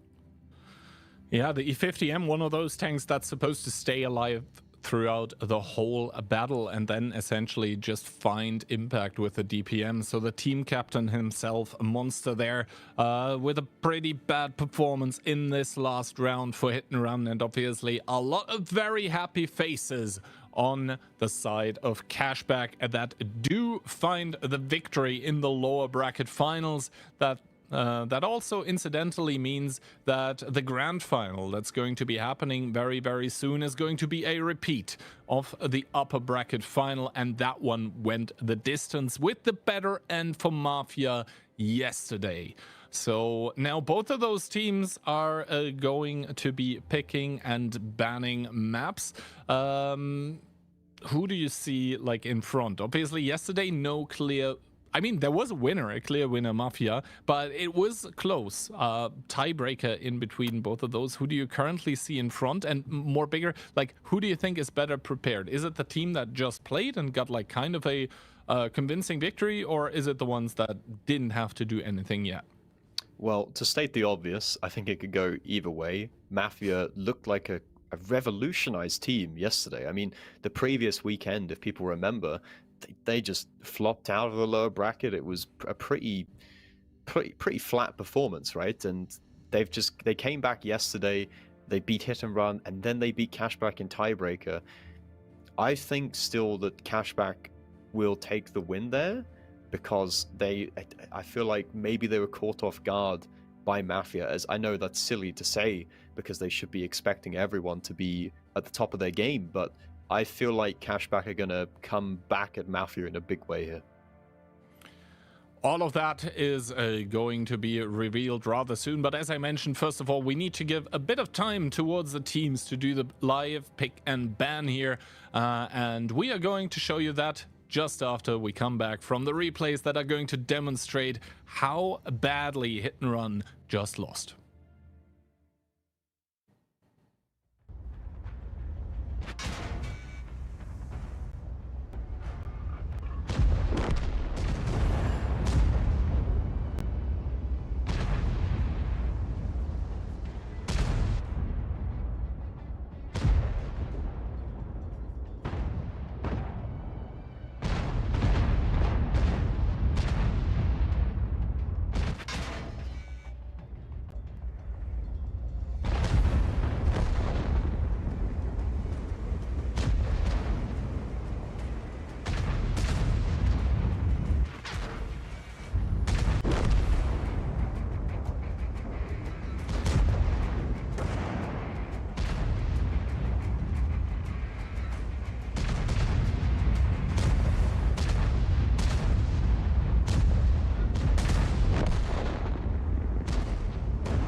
Coming later this year, the Onslaught Legends Series. This is your chance to make the event truly awesome by boosting the prize pool and getting a cool 2D style and other goodies in the process. Contribute now.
Hello there, and welcome back one final time for the grand finals of the Onslaught Legends Series qualifier. This match has, well, essentially the same stakes as the grand final last weekend. It is going to be for the tickets to China, to the WCI that's going to happen on November 23 and 24 of this year, and I am being joined here by the man, the myth, the legend. It is Dakilzor. If you think that is going to make me be nicer to you, it really isn't, but I appreciate the flattery nonetheless, Kian. It was worth a try, dude. I just want to say that this is not going to happen. Yeah, no, a crazy match between Cashback and Hit and Run before this. I don't know why, but I felt it, Kian. I felt it. I felt the 5-2 in the air. That's why I predicted it. And it did come to be that way. 5-2 for Cashback. I cannot tell you why, Kihan, I felt that way. But, you know, sometimes you just have that gut feeling, right? Yeah, and to be honest, Hit and Run, they didn't look like the team that they were. At least that everyone thought they were some time ago. It was just shaky from them. It was not as coordinated. They did have in the 2 rounds that they won against Cashback, they looked like, you know, the usual Hit and Run, but the other 5 just Cashback absolutely stomping. Now the question is, Kihan, though, which is going to be one I'm asking you as well. Now, let's say Mafia wins the grand finals, right? So we have Storm and Mafia going. And now let's say not everybody's able to go to China, which is a possibility, right? How many Hit and Run members do you think are going to be able to weasel their way into another Polish team to, you know, carry the bags? You know, Monster's like, yo, I have experience in China. I know what to do. You know, what can I say? Yeah. Yeah, Monster indeed has experience with asking what he can say. That experience did not save him from getting eliminated now, though. And I think for Mafia, all of those players, they do have set their sights on victory. Under their captain Profuse coming in, beating both Cashback and Hit and Run yesterday. So deservedly in the grand finals, they are the team to beat. But the thing is, they need to prove that yesterday was not a fluke. They need to prove that they're actually the top dogs in this OLS qualifier here. And they have to go up once again against Cashback, a team that has looked pretty good today already. But Mafia has had a whole day to prepare. Which team would you rather be, Kihan? I know this question gets asked often, but who would you rather be? The team that got to relax the whole day? Or the team that got to play at least a match? I think personally I'd prefer being in the team that got to play. Obviously that is just like gut feeling. But like if you already played, you're warmed up, right? There's only so much you can do to warm up if you're waiting in the upper bracket finals, because realistically, what you cannot reproduce is the actual environment of being in game. That is what Cashback just had. Community predictions, seeing Cashback in front currently, but obviously remember those are essentially from the prediction game that gets published in the announcement article for the streams. So this was before Mafia had their upper bracket run. Indeed. That was before anything even happened, so people had to guess who they think was going to be there. So I don't think there was too many people that had this. You could have even looked it up, Kihan, how many people have this as a prediction, as in Mafia versus Cashback in a final. Because I mean, if you want me to, I can actually dig it up. How many? I'd be curious. I think it's maybe like 5%, if anything, maybe less. So 1 second. That means now we're pulling up the numbers. We're obviously doing this because the live pick ban between both of those teams is currently ongoing. And well, they need some time to do that. But yeah, match grand final. So it was for Cashback, there was actually 34.7% of people predicting Cashback to win the grand final. Seems fair. And for Mafia, it was 14.5% out of all. Okay, that's more than I would have imagined, actually. Yeah.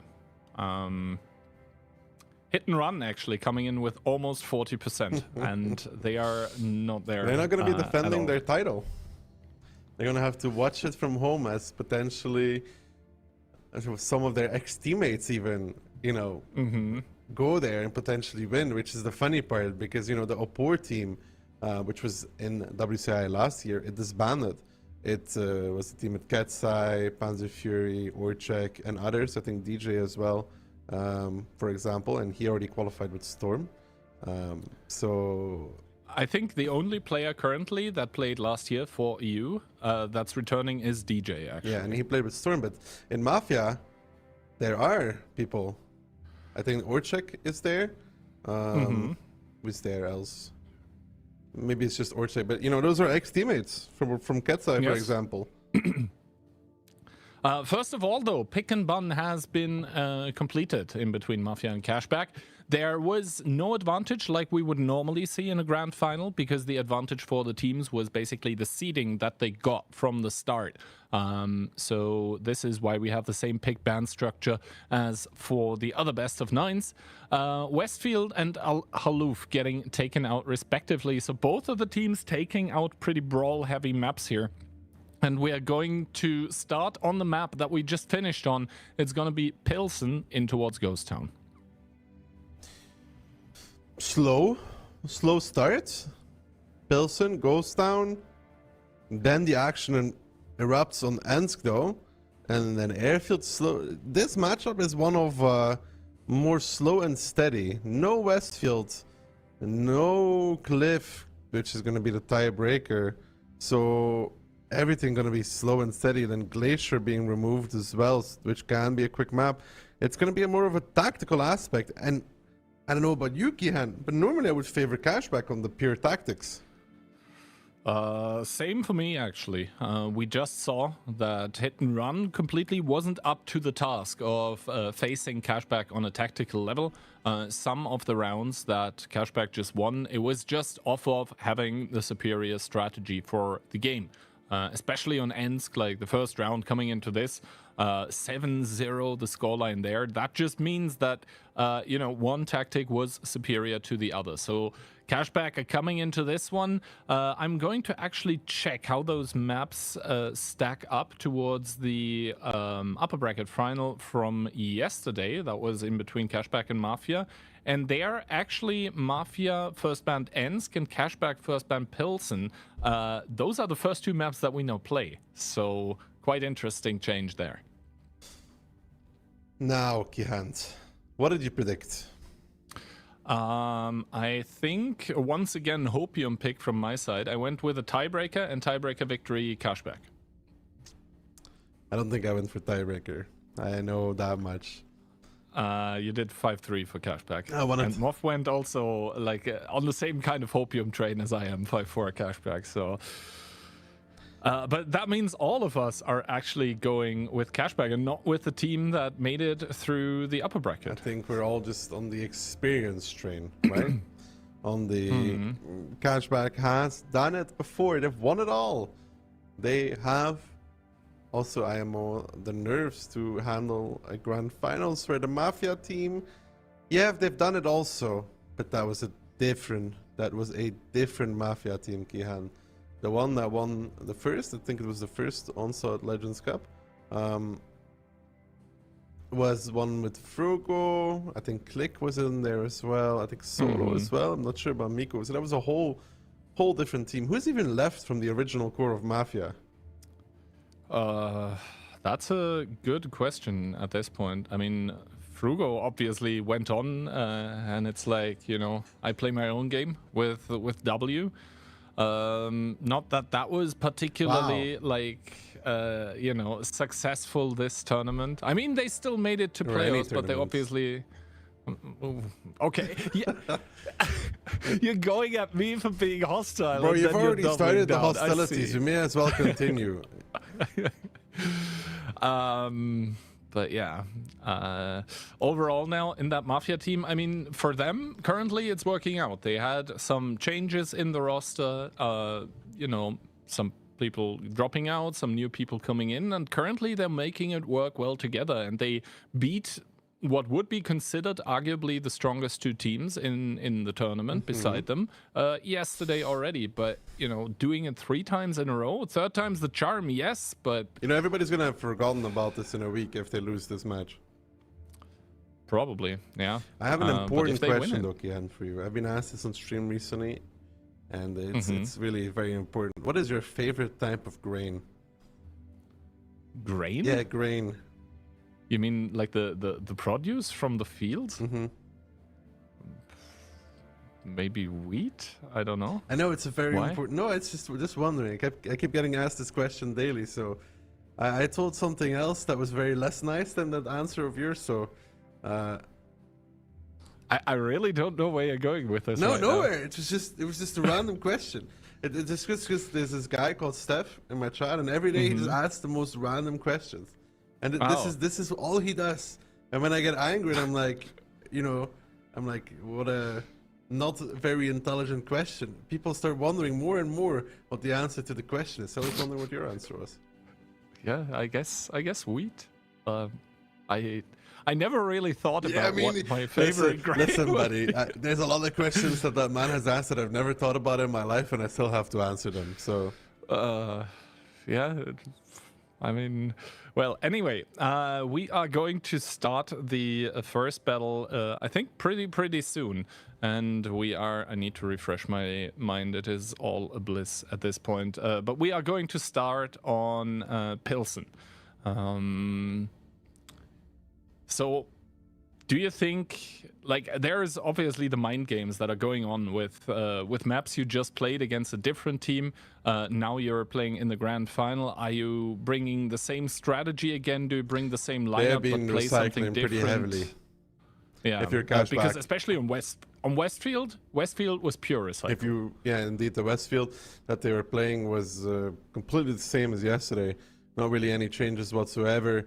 There was also other maps where they played kind of similar as well, so it just seems like they have faith in what they're playing and able to react accordingly to what they see.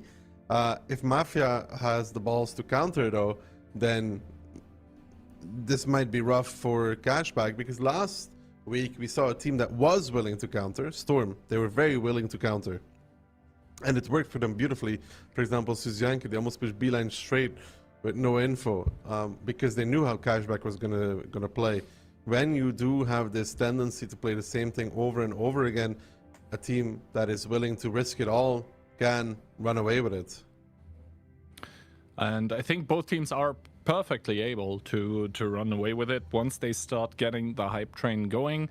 Now, predictions, we talked about them already, both Moff and I, with the hopium of a tiebreaker. You're saying it doesn't go there. Cashback winning regular time, 5-3.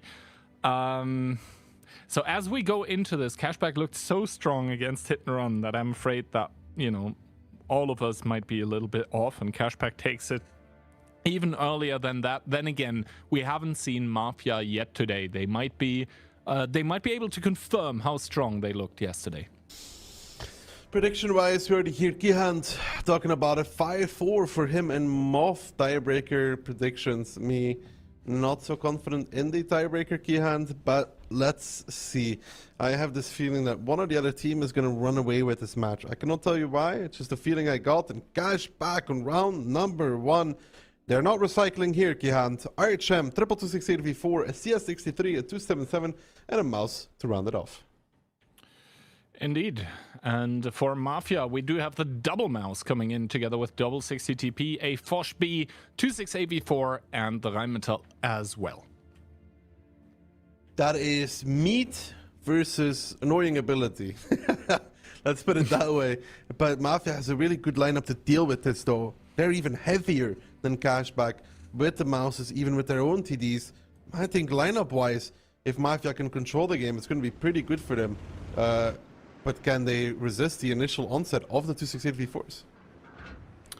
That is the question. Are they able to withstand this initial firepower? The 268v4 also pretty good heat pen, so kind of a soft counter to the mouses, as the mouses don't have the biggest of alphas either. So reload reduction, once again, the topic to talk about. Now, we do see the start of either team sending the Rheinmetall towards the more open side, but a pretty heavy commitment by Mafia here on towards the 1-2 line, 1-3 that is, as Orzek drives into it but stops at this point. Him and I said not really seeing each other, but Conrad immediately taking one to the face from Little. Yeah, good shot there from Little in his 268v4, Orchek, and the other V4 not really doing much against each other. And here comes Cashback, though, starting to take the field. And Mafia needs to make some sort of a reaction here, Okihan, because they're allowing themselves to get surrounded a little bit. YOLO is now forced away from the angle that's going to be taken over by Liberty. And the mouse in the cap, Marcel, you know it, I know it, he's slowly going to get peppered from the field. Indeed. Now the team of Mafia is bringing into action the HP advantage that they had at the start of the battle, basically a non-issue at this point for Cashback here, as Twilight and Marcel are battling it out at the artist strike, and Kubash starting to open up fire on towards Coyote, taking one into the side by Liberty, though Kubash taking heavy damage but has the ability active, is going to evade the strike while killing the CS63, so gun advantage for Mafia, and they also have the cap. What a beautiful start for Mafia. That Forge B coming as a nasty little surprise for Coyote, who can withstand it in the CS63. Gets clipped out, gets put down as well. And now the strike will need to be used by Twilight on towards Conrad and Barkis to make sure that they don't fall to a cap. And now they're starting to push forward these 60DPs, though Mafia is actually going to cap out because the strike missed. It's over. It's actually over. The strike missed. They would probably win anyways, but what a start to this grand finals for Mafia. Just stealing it away from Cashback. I mean, probably would still win the round nonetheless.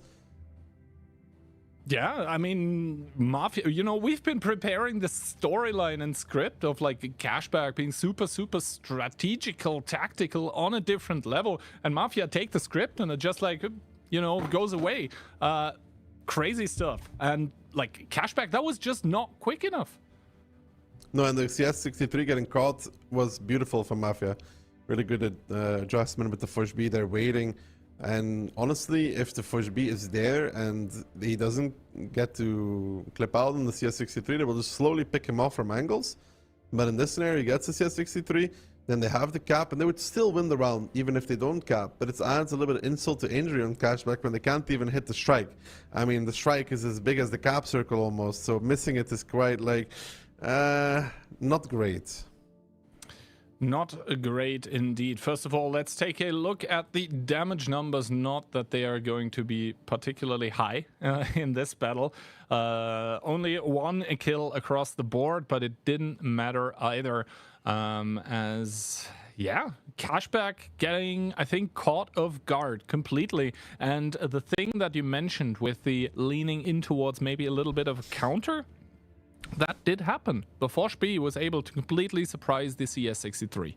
Dream start for Mafia. Dream start coming into the grand finals, because they're not that warm yet. You know, they haven't played all day. They've been waiting for this match a few hours. just preparing for either hit and run or cashback because they didn't know for a while.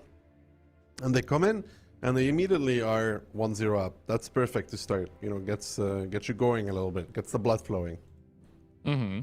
And yeah, I think the biggest problem there, despite missing the strike, was also losing the CS so early, because like the CS is a gun that's missing, but it's also the mini strike that's not available.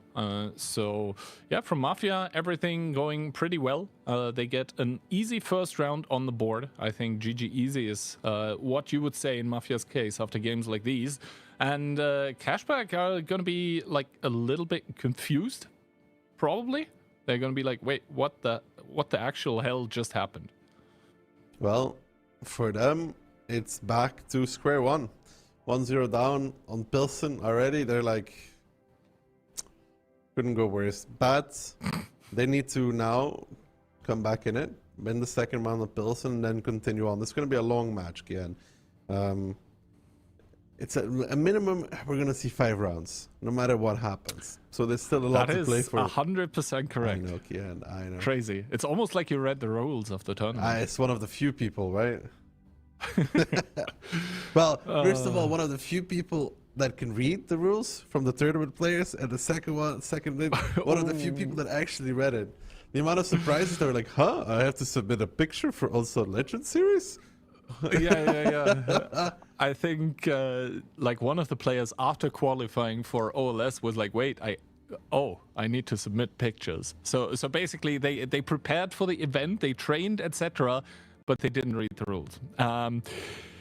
Anyway, round number 2 here, and Cashback are going to be annoyed, angry, confused, puzzled maybe, but they need to shake that off very quickly because Mafia is 1-0 up, and Mafia looking to extend it. A singular Rheinmetall 1-2-6-8-4, 1 Fosh, double mouse, double 60 TP. Cashback, on the other hand, doubling down on TDs, man. Double Fosh B, double 268v4, RHM 277 60p. But Mafia's lineup key, I really like it against this this style that Cashback is bringing. It's just so much meat, so much HP, so much armor. It's pretty hard for those TDs. Yeah, and especially for the Fosh, like, it's a great tank, don't get me wrong, especially in Onslaught, but firing at the like tanks of Mafia, it's not that cool. Like with the Fosh, with the singular one of Kubash, you basically trade even. With the V4, you give it reload reduction, and the mouses and the 60 TPs both are super meaty and, you know, are not 100% safe pens either, especially frontally. So the Mafia lineup pretty good against the Cashback lineup. That being said, whatever the players do is going to matter a whole lot more. First of all, Mafia starting with 4k HP advantage just because their lineup is so much meatier. Again, not very many people from Mafia on that 7-0 line. Ooh, nice shot from Barbarian on towards Orchek. 635 gets the better of him in that 268v4, so good start. But the YOLO taking one as well, and now Twilight Liberty progressing on the field. They will see Kobash this time, so they will know about where that Fosh B is. Good shot from Liberty as well on towards the side of that Fosh B. It drops his HP a little bit lower, and so far in the beginnings, Kihan Cashback may have that less healthy pool to play around with in the beginning. But they've done some shots already, bringing it a bit closer. And more importantly than that, they have taken some good map control. Indeed, they do control the open field currently with 1 Fosh B and the Rheinmetall there, 277 as backup that is getting pulled more northwards as Bark is starting to drive in together with Conrad, and I think Mafia are looking for the engagement currently in the middle of the map where the Arty strike is being taken, I think, or is reloading already. Squeezy is in big trouble though, he needs some help.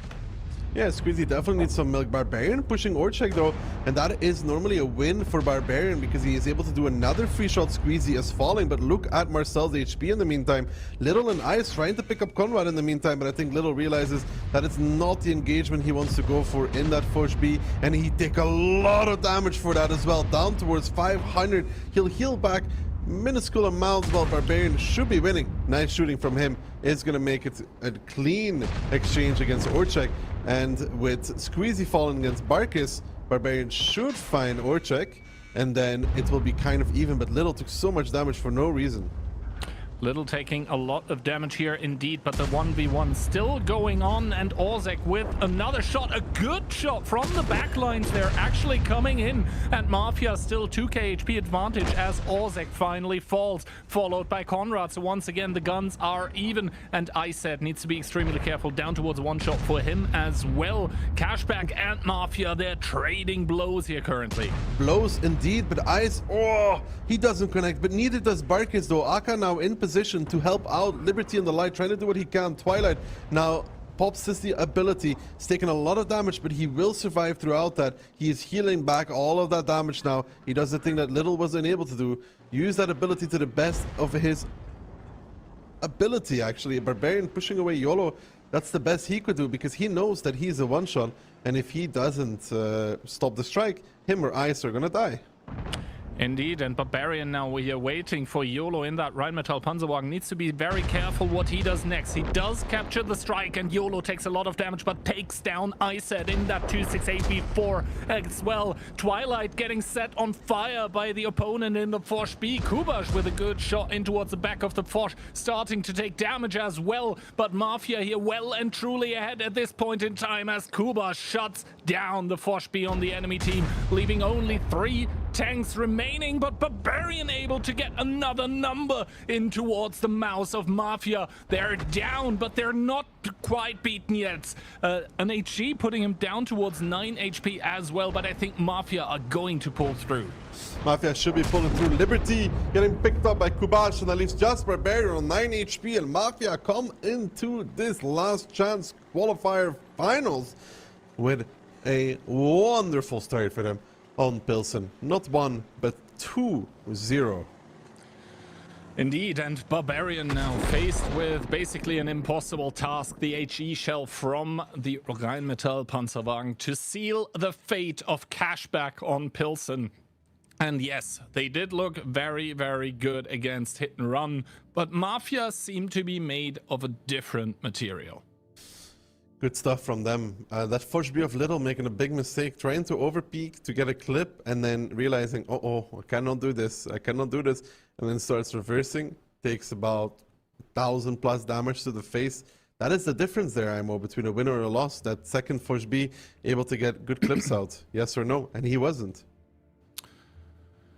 Yeah, and now we do see the damage numbers here. YOLO not with the highest damage, but then again, you know, probably some of those were blind shots, then the 2 HE connections at the end that don't count as pens, and then the other tanks, I mean, okay-ish pen rate, I would say. Yeah, and Kubash, all the shots that he hit, he penned, so good stuff for him.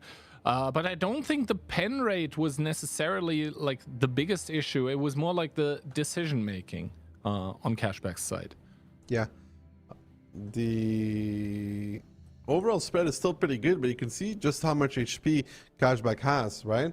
Because how much HP Mafia has. Because nobody in Cashback really seemed to have done that bad. Even Little in the first B, decent numbers. But Mafia just has such a heavy lineup that it's really hard for Cashback to deal with. And that is Pilsen done, 2-0 for Mafia. It was Mafia's map pick though, so good for them. But now Ghost Town is Cashback's. Ghost Town is indeed Cashback's pick, and we spoke about it. They can be a very, very tactical team. It didn't necessarily show here on the first one on Pilsen, but maybe they'll be able to come back on Ghost Town here. All of that said and done, though, I mean, Cashback, they did not play Ghost Town against Hit and Run because it was banned actually by Hit and Run, but we did see it yesterday, I do believe, in between Hit and Run and Mafia. And there, Mafia was able to only take 1 round against Hit and Run. Are we worried yet for Cashback yet? No, I mean, in past tournaments, we thoroughly established when we start worrying, and that normally is the match point. But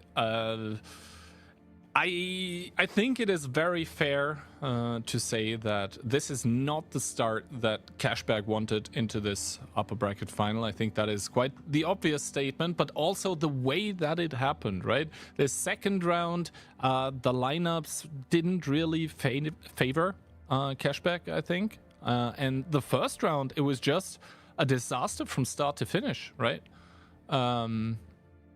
Yeah. What does Cashback need to change to get back in it? I think the easiest thing that they can change at this point in time is just forget that Pilsen ever happened. Just mentally, don't let that affect you, and just, shut up and play. That is what they need to do.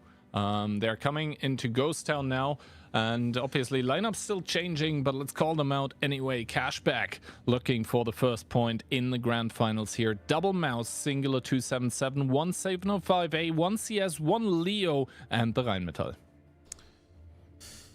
Mafia bringing their own Leo, their own RHM, a CS63 as well, but then opting for the E3, the Mouse, the IS7, and the 60 TP. It's the same philosophy, just a few changes, Key. Few changes. I think the biggest one is actually like the E3 being there.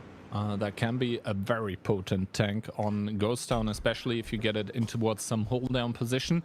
Also, I think we should mention that both teams are bringing 2 strike tanks. That can be very important on Ghost Town, because cap is a possibility, a big one, as both YOLO and Liberty are on the field currently trying to find the opponent in those Rheinmetalls, as Conrad and Coyote are going to be making their way on towards the Eastern Artillery Strike. Who's going to be arriving first is the question. It's going to be Coyote. So right now he is taking possession of the strike. He's trying to stay safe. He cannot completely, but actually Marcel gets spotted out. Good spotting by Liberty once again with a plane. Liberty is just so good on this map. If you remember yesterday, he was outplaying YOLO as well the whole time. And YOLO seems very afraid this time to move anywhere. Because last time he moved into a bush lane, Liberty just planed him. He sniffed him out, planed him, he died. And this time around again, Marcel getting planed by Liberty, who pre-planed him right before he was about to peak. Yeah, just the sixth sense by Liberty, or 7th sense at that point. Just crazy performance. Now Squeezy and Little here waiting in the bush themselves, and they're waiting for maybe Profuse, although the IS-7 not necessarily the coolest tank to push up on, but good blind shots coming out actually. Profuse getting spotted, calling it towards his buddy Kubash, and both of them not knowing. I mean, maybe they know because their ability is going to tick up from dealing damage. Oh, they all know because of the ability, but that was crazy. They both took a shot on blind. So good stuff there from Mafia. This will be a very slow matchup, Kihan. And right now, I don't see either of the two teams really make a move.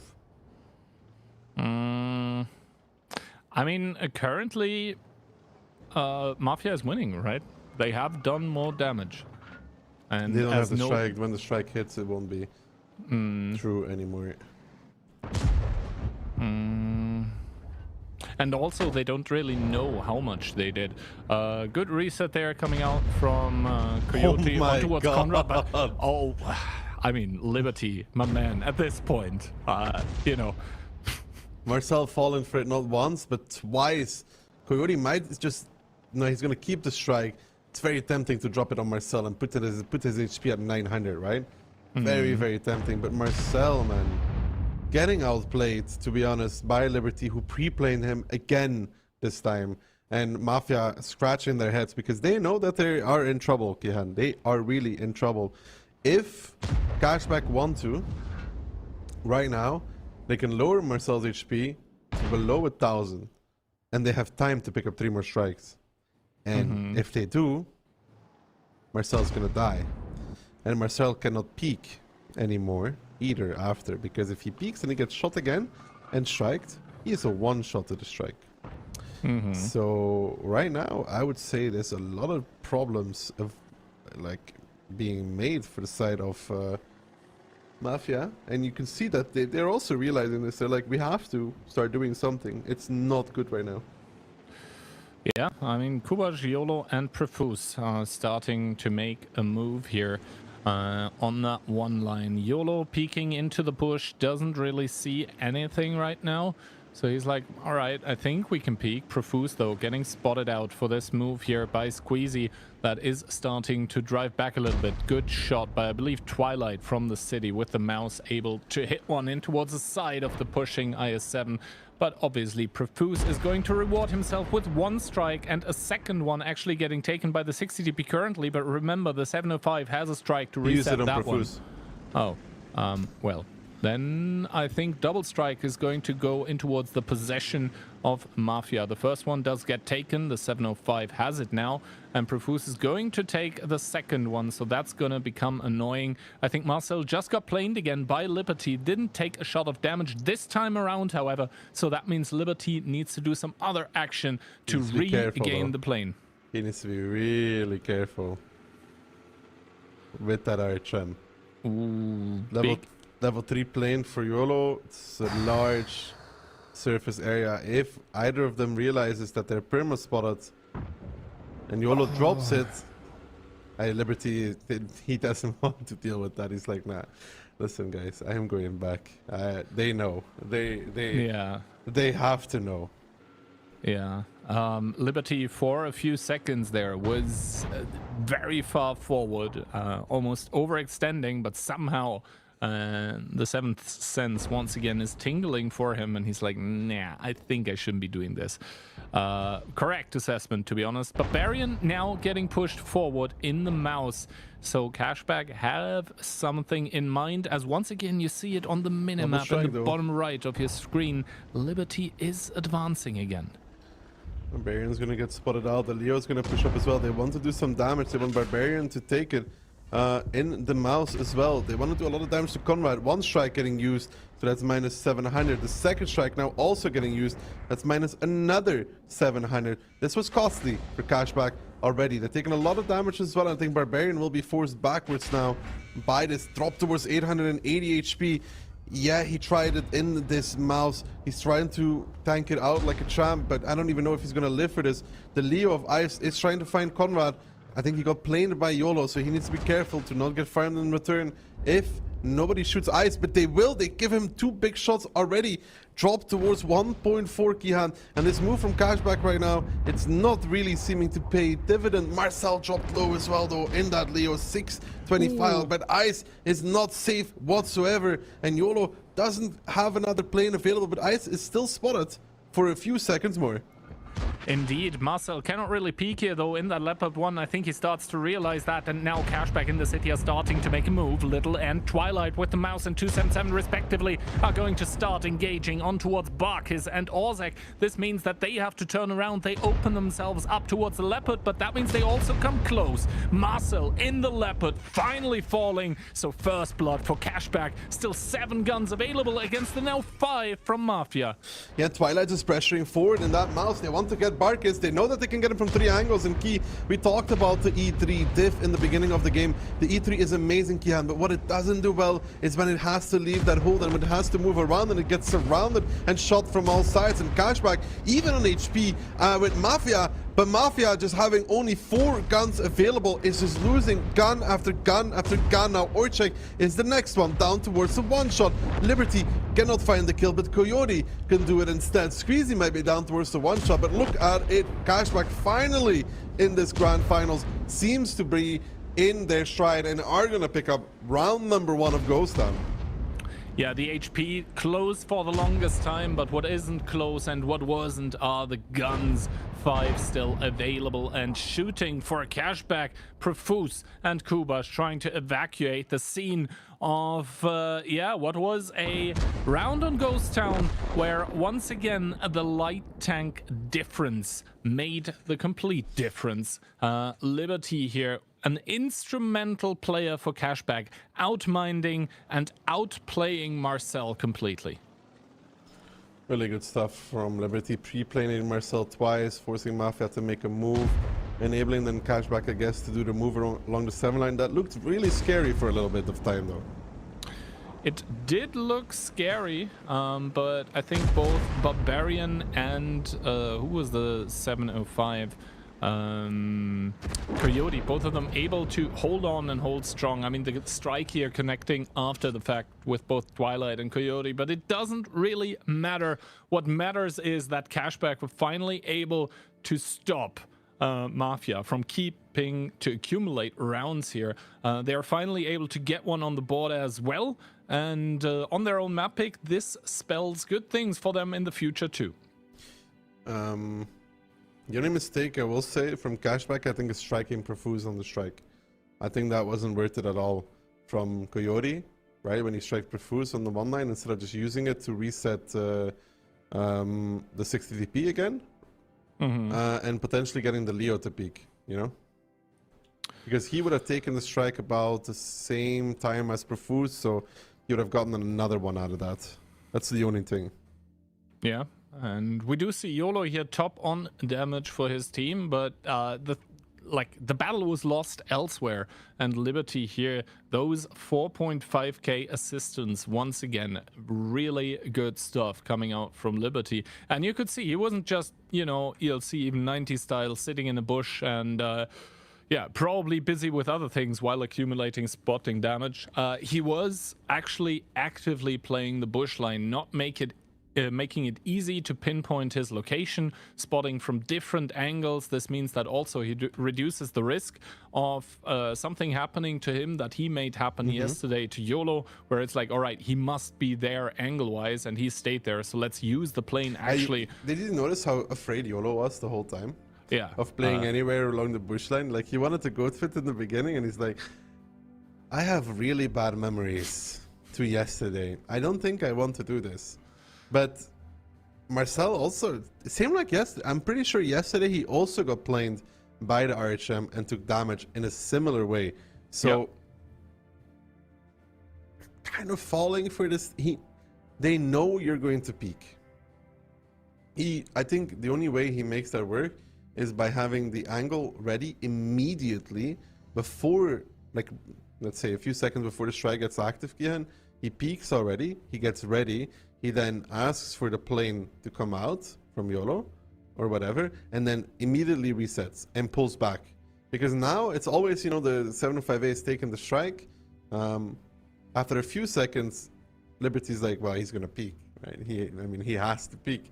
So he puts the plane after a few seconds because Marcel doesn't have time anymore for 2 resets. He only has time for 1. So he knows he's going to peak. And I think that's maybe an oversight on Marcel's part. Yeah. Overall, I think it just attests to the abilities and to the skill of Liberty that has been, well, not winning the round on his own, but I think he was pretty crucial in the success of his team, despite having lowest damage. But like, if you're able to get that information for all of your buddies, and Coyote keeps hitting those shots. I mean, Ghost Town's not really a damage map for a lot of these things, so... Yeah. It's because of the positions that you're put in. Yep. And you know, sometimes we get asked, like, hey, why don't you make, like, for example, DPG a metric in who becomes MVP? It's like, sometimes, you know, the damage you do is quite irrelevant. If you're able to immediately do a power play in towards the key positions and keep playing well there, then you can have an MVP performance, even with being bottom on damage. Lineup Stoky Hand, Cash, Back, Mouse 277, Surf of ACS, Leo E3, RHM. And for Mafia, it is a lot more straightforward. Double 60 TP, triple BZ75, 1i7, and the Rheinmetall as well. So Mafia, you know, kind of dropping the gloves. They're gonna go Bruiser style. That is a very risky play, Doki. They're going straight for the cap. They have to. Yeah, I think triple BZ into the cap and then double 60 TP plus IS7 to hold the angles and Rheinmetall playing outside. This means that hopefully for Cashback, their Leopard 1 and their CS will be able to hit a couple shots because that means charging up their strike ability. Those will be needed for the resets. Mafia kind of playing all in right from the get-go. Marcel, Barkis, and Kubas are going to arrive on the cap, and the only thing I don't like here for the side of Cashback is that the RHM did not go straight to take the strikey hand, the one on the 7 line. I think that's something that the RHM can do in these kind of games. And Coyote getting spotted out, he will meet double 60p. Now the CS63 will come to take it. He will get a double strike out of that. Orchek might even want to try and block that, but Coyote body blocking the 60TP and might even find a reset already in that 705A. He doesn't. Squeezy will be taking the strike, but a lot of damage already taken on, for example, Coyote. Should take more. Profu's pushing on towards Barbarian. There's a strike, and here comes the push-off, though. They're going on to Twilight in that E3. He needs to do at least 2-3 shots of damage here to make that work. Marcel already taking a big one. Twilight dropped towards a one-shot now. Who has the finish from Mafia? Can somebody finish at this moment in time? Kubash is the one to actually do it, but Squeezy already coming back in with Liberty. They find themselves an isolated and lonely Conrad in his 60 TP. And I would like to say, Kihan, that right now it's not looking all that good for Mafia. If Little can survive, then he can do a little bit more damage, and they have the angles. They do have the angles indeed. Little needs to die for Mafia, that is. And now, once again, the BZs with the push on towards tanks to try and flank them. Coyote going down towards a one-shot. Ozek here tracked, held in the open as Kubash, I think, missing a shot on towards Coyote, who isn't able to retaliate either. Is Ozek gonna give up one more shot? No, he won't. Ozek and Coyote biting the dust as well, but Mafia, they're fighting from a back position. 3 versus 5 tanks, and Cashback have the HP advantage. The all-in cap play by Mafia falling apart, and Cashback on their map pick equalize the scoreline. Yeah, and that all-in play here from Mafia, that cap pressure, Kihan, it's very risky to even attempt such a thing. And like I said, I think even Liberty could have just taken that strike on the right side immediately when you see this play with the 705A and the CS covering him, so they can just quickly reset that cap whenever it's needed. And they didn't even need that. Even with the slower reset from Squeezy, they were still fine and pushing off with the BZs into an E3, taking a lot of damage. Leo and Crossfire on 1-2, and by that time they already had lost the 60 DP. Yeah. Cashback here just showing once again, like with Hit and Run, I think, that if they're put under a lot of pressure and time pressure, that they're able to handle that beautifully. The communication in those, points in time is absolutely crucial, and it seems to me like they're absolutely well set up to deal with this pressure, to deal with limited amounts of time available, and then after you force the opponent off cap, to just thrive in the chaos that ensues. Squeezy top damage, but it also comes from the strike. Marcel only 1 shot of damage in that BZ. I mean, BZ, Kihan, it's a great tank for Westfield, it's a great tank for Cliff, but I really, really despise it for Ghost Town. Yeah, I mean, the only thing it's really got going for it is that rocket booster. It doesn't really play too well hold down. The gun is kind of inaccurate, even with the Onslaught modifiers. The pen isn't crazy good, and the armor just, falls apart against other tier 10 tanks. So, yeah, Mafia putting themselves at a disadvantage from the get-go in the lineups, their tactic then not working out, and Cashback is not a team when they get handed advantages like this to, to just give them up for free. Now, however, Turkey, though, both teams able to take both rounds on their map picks, and now it is once again Cashback's map pick, Ensk. We saw them on earlier today in the lower bracket final here, and there they absolutely mopped the floor with Hit and Run. Ensk makes me wonder. No, it really makes me wonder. When I think of Mafia and Ensk, I don't have like positive or negative feelings. Kind of neutral. Just none. Like neutral. Like, I don't expect the world from them. I don't expect a disaster from them. But I think Cashback and Ensk, though. So far, Cashback and Ensk was really a match made in heaven. I mean, yeah, against Hit and Run, it was like not even close. Mafia, there's a reason why they made it to the upper bracket. They beat both Hit and Run and Cashback already. So let's see, no emotions at all for for like Mafia and Ensk. Let's see if it's going to be positive or negative after these 2 rounds here. Cashback going into Ensk, and that looks like a little bit of a switcheroo in the tank department. Triple Mouse, double 705A, a Fosh B, and Little once again in the E4. I think that's a lineup we saw already from them, though. Yes, I do believe so. Mafia in return, though. Mouse, the quad 758 at 40D and the 264. If I remember well, this is what they ran against the Hit and run, yeah? When there was just a fight 60p against 758. Now, however, it will be the fight Mouse plus 705 against 705. So we'll have to see. The 705A also not the best of pen values on the heat. So if the fight goes frontally, then it might not go too well for the Mafia tanks that are immediately scattering around. Liberty finding Kubash on the field, does have the information, but Mafia booking it into the middle with the triple 705A. I don't think they want to really engage here at this point in time. They rather want to punish the Mouses that are starting to drive in. Barbarian leading the charge. Is he going to take one to the face is the question. Nope, that's up to Marcel. That takes one from Little, I believe. The Mouse is coming back in now. It's starting to block the cap, and they're actually going to push the 705As. If you're Cashback here, look at them grouping up. Twilight, Squeezy, Liberty, Ice. They're all going for this. They want to push in. They want to get behind these 705As. Little Liberty needs to get through, getting blocked a little bit by Barbarian there, but here comes Cashback. Here comes the play. Can they actually make this work? Can they focus out the 705As? Conrad already in a pickle. He is definitely down and out now. Parkus is going to get blocked by Ice as well. Beautiful body block there, but he does manage to slip into the gap, slither away even, but not before dropping to rather low HP. Liberty now trying to tank the damage with that Fosh B. He has so much of it. Parkus may have gotten away for a mere moment in time, but now will be falling to Ice as Twilight is able to keep alive him and Barbarian on low HP, but Cashback are able to do what Hit and Run wasn't, able to kill those 75As rather quickly.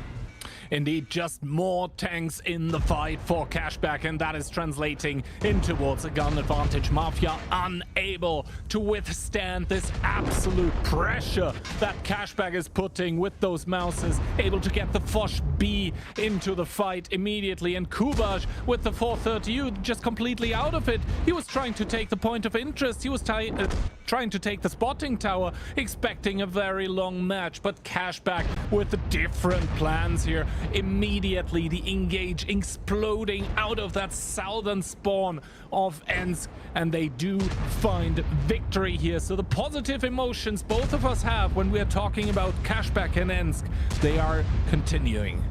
Yeah, and the E4 is actually a really, really good tank for this map, to be honest. With that pen, it doesn't struggle with anything that the boys from Mafia brought. I mean, 705As are a snack for an E4. 268 V4 is annoying, but not quite as annoying as it would be against V4 or Mouse against it. And it's actually just a really good tank. And the Fosh B of Liberty in this round did find success, was able to use that burst to delete one of the 705As, made a good timing, made a good play, came in, clipped out, and then was able to do it again. And it was really ballsy from Cashback to make this push across, because a lot of Mafia tanks were there, but they do make it work. They do indeed make it work, and I think the timing was picture perfect coming out from Cashback. Like, first the Mouses take a little bit of the damage, and then, you know, left-right punch combination. Then all of a sudden that Fosh is there is like, hi guys, I have 6 little presents prepared for you, and those were just too much to hold for those 705As from Mafia. And they can be very, very meaty and annoying to engage, but I think Cashback just were able to bridge the gap so quickly. Like the distance that was going on in between the tanks, they were just able to jump on towards those 705As so quickly that the other tanks from Mafia, when it was important, so at the start of the fight, did not have any impact. And yes, Kubash has 6k, but then again, he was left alive until the very end, and he wasn't there when it mattered most, and that was the start. The Fosh B pays off there. I mean, Kubash does 6k, but Liberty does 5.3, and I think his 5.3 was a lot more crucial damage, Keyhand. And I did mention it, the E4 loves what Mafia brought. He just loves it. He does 6.2. He probably could have hit everything. But if you look at the Mafia lineup, it's a snack for the E4. It's actually a snack. No E3s. E3 is, I think, the biggest weakness for an E4 because you pen large parts of it, but trading with it, it's always like very annoying. The E3 always hits you back. You have to aim for a long time. But 705 Ace, mouse, E4 is like, thank you. This is just, I love this. Just keep bringing more of this. It's chef's kiss, really. Because like... And talking about it, about recycling, this Mafia had a whole day to prepare for this match, a whole day. And they had weeks before the previous tournament. And they brought the exact same Ensk strat that they did against Hit and Run. I think that is a mistake. I don't know what you think, but Cashback already kind of knows what they want to do when they see this lineup. At this point, like saying anything else than it being a mistake would be stupid because we just saw how hard Mafia got countered here on Ensk round number 1. Maybe that's a different story though, as we are headed into round number 2 here.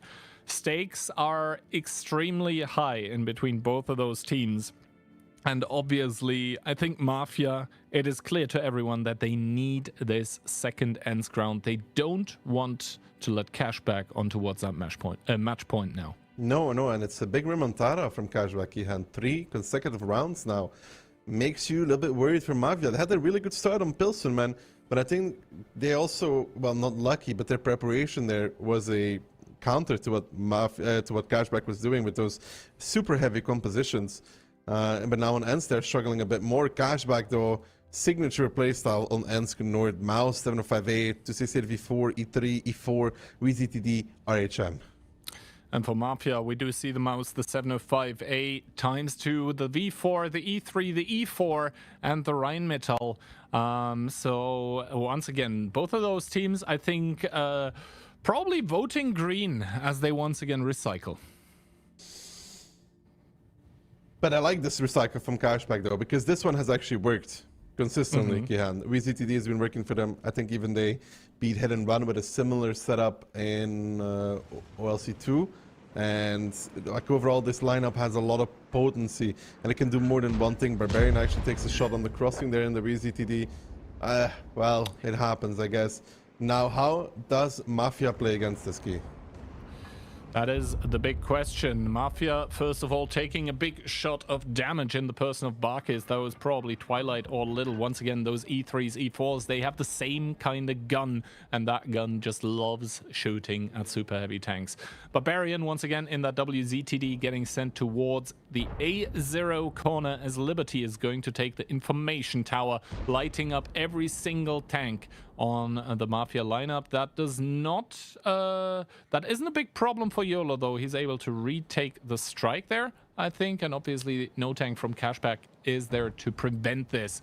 As Cashback starting kind of more aggressively here, sending tanks through the middle now. There are the E3s and E4s by Mafia that can deal with that, however, as Liberty does take, I think, the artist strike in the city, and is shooting currently in towards the cap here, not finding a lot of damage. I don't think Squeezy and Barkis are, well, 2 side scraping 705s, one of them even hull down. I don't think a whole lot is going to happen there for the time being.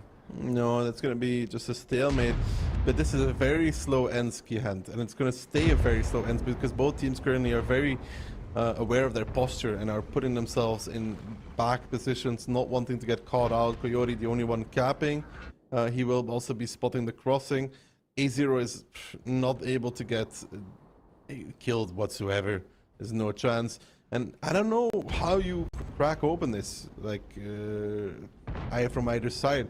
I will say, though, the one position which I think is very open again is that rail between the, like on the outside of the 7 line, that left rail. Yeah, the thing is, Konrad, he has a lot of support there with Orzek and Kubash in the E4 and E3 respectively, but he obviously is playing against tanks that really like shooting at him. The E4 of Little, the E3 of Twilight. So he can't really go forward. Coyote, I mean, he's kind of capping there, but then again, the cap pressure not not huge. It's just too slow, as Coyote, I think, gets one more shot of damage, does even get the full charge on his heal ability, which he immediately uses, but he takes one by Barkis in that 705, who is down to 2,253 himself. Probably another E3 or E4 shell has entered his tank. Barkis taking more double strike available for the side of Cashback. They're just playing collecting service right now, Kihand. Yeah, it's not a bad thing. The more strikes you have, the better. Of course. I mean, that was a very smart thing to say by me, but you know what I mean. Yeah. Oh, YOLO is going to get striked, however, in that perimeter for trying to take the strike himself. Another shot whizzing past him. His locations, his whereabouts have been revealed by, I believe, the Plane of Liberty. Now he's going to take the strike again. And oof, a big shot by Barkis in towards the mouse. So Coyote, I think, realizes that he has to start backing off. Ozek there trying to find a shot through the destructible walls close to the southern spawn.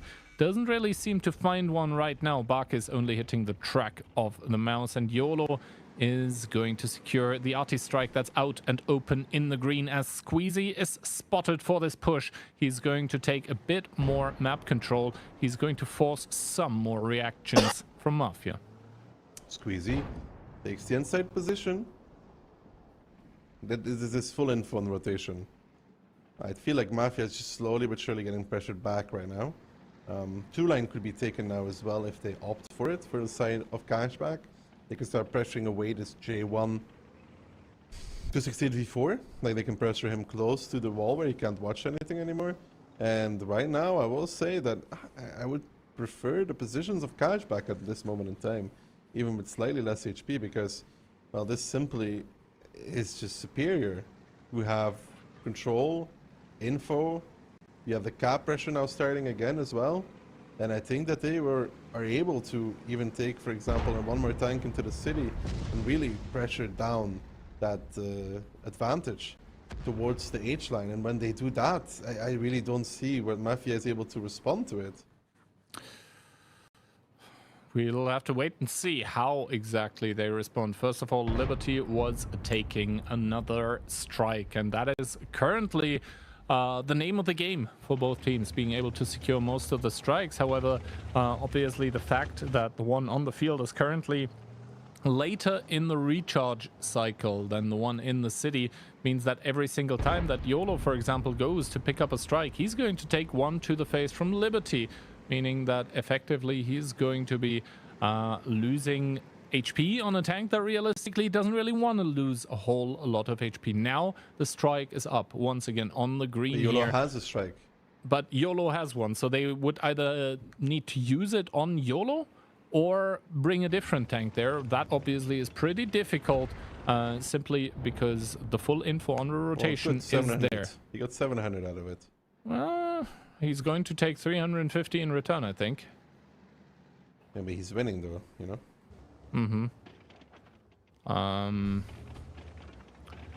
Is Liberty going to use his strike in turn is the question. He does first of all take the information tower, and he does strike just before the strike gets picked up by YOLO. So yeah, just, you know, Liberty playing perfectly there. Yeah, he's just lowering YOLO's HP overall a little. He's actually starting to pressure back onto the rails. He got a cross for free. He doesn't hit Conrad though. He needs to be really careful with that E4. There's an E3 staring behind him. A little bit of a move there from Little. Takes another shot of damage, this time from Kubash. I think he needs to get out of there one way or another. He's now kind of stuck on this rail where he'll just take more and more damage. It was an interesting play. The E3 fires. So no connection there. Ice is now crossing over, starting to pressure the field. Barbarian's pressuring Zero Line as well. And now Squeezy though left to his own devices against Barkis, against Profuse coming as well. Liberty needs to be careful as well because Profuse is coming in that 268v4. They're trying to catch Zero Line here for the side of Cashback. They know that they did less damage, so they have to start trying something. And Liberty takes a big shot there from Profuse, who's just chasing Kihan. Indeed, the 268v4 chasing the Rheinmetall, but obviously the Rheinmetall will be able to run away. The same cannot be said for the 705A of Cashback. If you look on the minimap, there is 2 tanks around them. One of them is Barkis, though, on low HP. Needs to be careful, as well as Liberty does get the spot on towards the 268v4. That's not able to turn in time. Conrad bouncing another shot on towards Iset. He's going to get flanked, so now we have 2 minutes and 17 seconds only remaining, with Conrad probably dropping, but Barkis being the first kill. So Cashback looking to pick up 2 in quick succession, as Squeezy is going to fall. Conrad already down and out. Finally, Squeezy and Twilight get double killed here, but currently Cashback has the kill advantage with the first kill. Look at Marcel. Marcel's out in the open. Can kill advantage. It's not even going to matter here whatsoever, because Ice and Barbarian are going to pick off Marcel, and that puts the ball in Mafia's court. They have to make the plays now, but luckily for them, they know that there is somebody left to himself. It's the RHM, it's Liberty falling. But Orchek also ties though to Little in the meantime, and that's yet again throwing the ball to Mafia, as in you have to play now. There is a strike available for the side of Mafia, and I think YOLO's going straight for that. Can Little actually dodge the strike is going to be the most important question here, Kian. Indeed, but the thing is, there will be the informational tower available as well, and now Cashback obviously realized this. They are taking the strike as well on Barbarian, but there is no one in the one-shot range for the strike here on the team of Cashback. YOLO is still 436, and if the strike doesn't miraculously somehow start setting people on fire, which I don't think it can, then the strike would not be enough. We do see the reset coming out on towards the informational tower, but that one is only good for so much. Now the information tower is starting to get taken here. They need to go for it. They need to kill Profuse, and Profuse knows this. He's starting to drive back. Is he going to put one in towards Barbarian? YOLO with the strike, picking up Little, and now it is down towards the wire, as Profuse is a 50-50 one-shot for Barbarian that does get healed by the mouse. This means that Profuse is going to get rammed. This now means again Cashback would be winning if the time runs out. They're even going to kill Kubash. They're going to find Kubash as well. Coyote finds a shot, and then Ice will be able to finish him off at a 268v4. Profuse with the mistake, Kihan. Same with Kubash as well. Doesn't need to be playing the cap. They even find YOLO. They're going to kill all of them to make it match point. But Mafia at end round scenario, falling to pieces, giving up kills where they shouldn't. Orchek, I don't think, should be dying in that scenario. They should have to waste at least a strike on him. And then Profuse and Kubash, I mean, YOLO realized by going for the strike, he knew. I mean, Little's like, you know, he can run all he wants, he's dead. It's like, it doesn't matter. You just put the strike on the middle of him. He goes left, he's dead. He goes right, he's dead. He stops, well, guess what? He's also dead. So Profuse pressuring the rails there is a huge oversight. And you know, the funny thing is, when he took that shot from the mouse, if he just turned around and ran away, that would have been a better play than reversing. All Kubash and Profuse have to do is go safe and count on YOLO making the kill on Little, which, to be honest, I'd say 10 out of 10 times he will. He will. It's an E4 key. It's really not that fast. Yeah. I think Cashback really getting away with a daylight robbery. Once again, they are winning this round that realistically they probably shouldn't have. But that was, you know, obviously partly their own doing, but also partly the doing of Mafia that did not have the correct endgame calls coming out for them. Realistically, they should all just drive back, group up, play together, kill the E4 with a strike, and then, you know, go on and win the round from there. But for some reason, they thought they needed to stay close towards the enemies. And that is what now puts Cashback into prime position to win the what might be last round of the day. It's going to be on Airfield. Once again, though, so far in this match, both teams have won all rounds on their map picks. This means that if this continues, if this continues, you know, it's the opposite. Usually they always lose their map picks.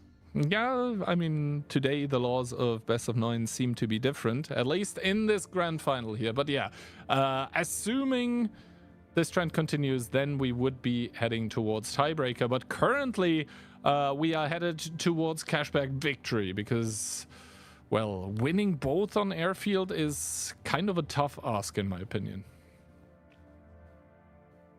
Mafia, man, the Cinderella story, Kihand. They're about to just stay. They're never going to get found by their prince. He's just never going to come knocking on the door. The shoe will never be returned at this rate. I mean, it's going to stay a story at this point in time if they drop one more. They do have a lot of fight left within them, though. And they have proven yesterday that they're able to take down Cashback, even against tiebreakers. Sorry, not tiebreakers, even against match points. So I wouldn't count them out as of yet, but man, Cashback is on a 4-round streak here. 4 consecutive rounds. This one was the steal. The last 3 were convincing, IMO. This one was the steal, but again, it's one of those rounds, you know, the chaos and it ensues, and Cashback just stayed a little bit cooler. I think Mafia realized as well, they're like, otherwise YOLO wouldn't be going for the strike. But the individual positioning was off. It was just off at that point. It was off, it was awful. Could say that. I mean, there was no reason for them to try this. They weren't going to kill the mouse unless they push him. They weren't going to kill Barbarian unless they push him, and they don't want to do that anyways. So if they just rely on YOLO, and he will hit it 10 out of 10 times. That round is in the back. They just have to sit as far back as possible and be like, come get us, come and get us. And then there's just no time for those things. So Mafia, leaving a road by the wayside. We are now making our way towards airfield, though, and airfield might be the end of the storyline for Mafia and the beginning, possibly, of a journey for Cashback. Cashback losing out yesterday, but they're obviously up for revenge, and I think this is also kind of where you know, the recycling for both teams should stop, because we did see exactly this map yesterday being played both rounds. And actually Mafia yesterday in the upper bracket final ended up taking both on airfield. You think it's going to be a repeat story here? I mean, I hope. I'm hoping for more rounds, but I don't know. Cashback leaving it open, that means they possibly saw some mistakes that were easy to eliminate, and I think part of those mistakes was Barbarian playing a T57. That's not happening today, it seems, at least on Airfield 1. Liberty, singular Foch B, then we do have 1705A, 1277, 1 Mouse, double IS7, and the aforementioned 60TP. 60TP available for Mafia as well. IS4, IS7, double Mouse, CS63, and an RHM. It's a bit Cashback again playing airfield without the light key hand. We saw them fall to pieces with that before. Yeah, and obviously the Mafia light tank YOLO getting the full information. This actually looks like kind of the lineup that Cashback played yesterday. And yesterday, reminder, they did end up losing 2 rounds. YOLO taking the balcony immediately. Liberty with a cross of the Foch B on towards the balcony. That is going to not lose him the entirety of his HP. Seen other players do that in the past. But Squeezy now in the 705A does get spotted and decides to not go for the cap. Not going for the cap.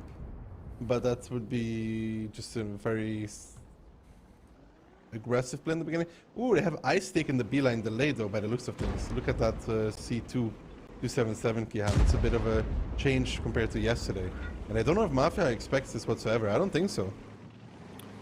No, I don't think they're seeing this coming here, as Coyote and Barbarian are starting to pressure against Marcel. His lower plate is very, very exposed, as Coyote does get spotted here. Marcel and Orzek, same thing for them, as Orzek takes a big one by Barbarian, followed up by a shot from Coyote. So currently the trades are not going Mafia's way at all. The Rheinmetall also kind of caught on that balcony currently. So Cashback, they seem to have made some adjustments since yesterday with the tactic, and it is working at this point in time. Yeah, they're starting to put the surround on Mafia. I mean, Ice does take a shot there, cannot take the information point communications tower. But what is possible is the 60DP now readjusting. of Barbarian going towards the south side, taking the strike, Gihan. And right now, I would say you do struggle if you're Mafia with that light tank, no? YOLO has no real impact on this battle right now. No, YOLO on that balcony so far was forced to watch, essentially.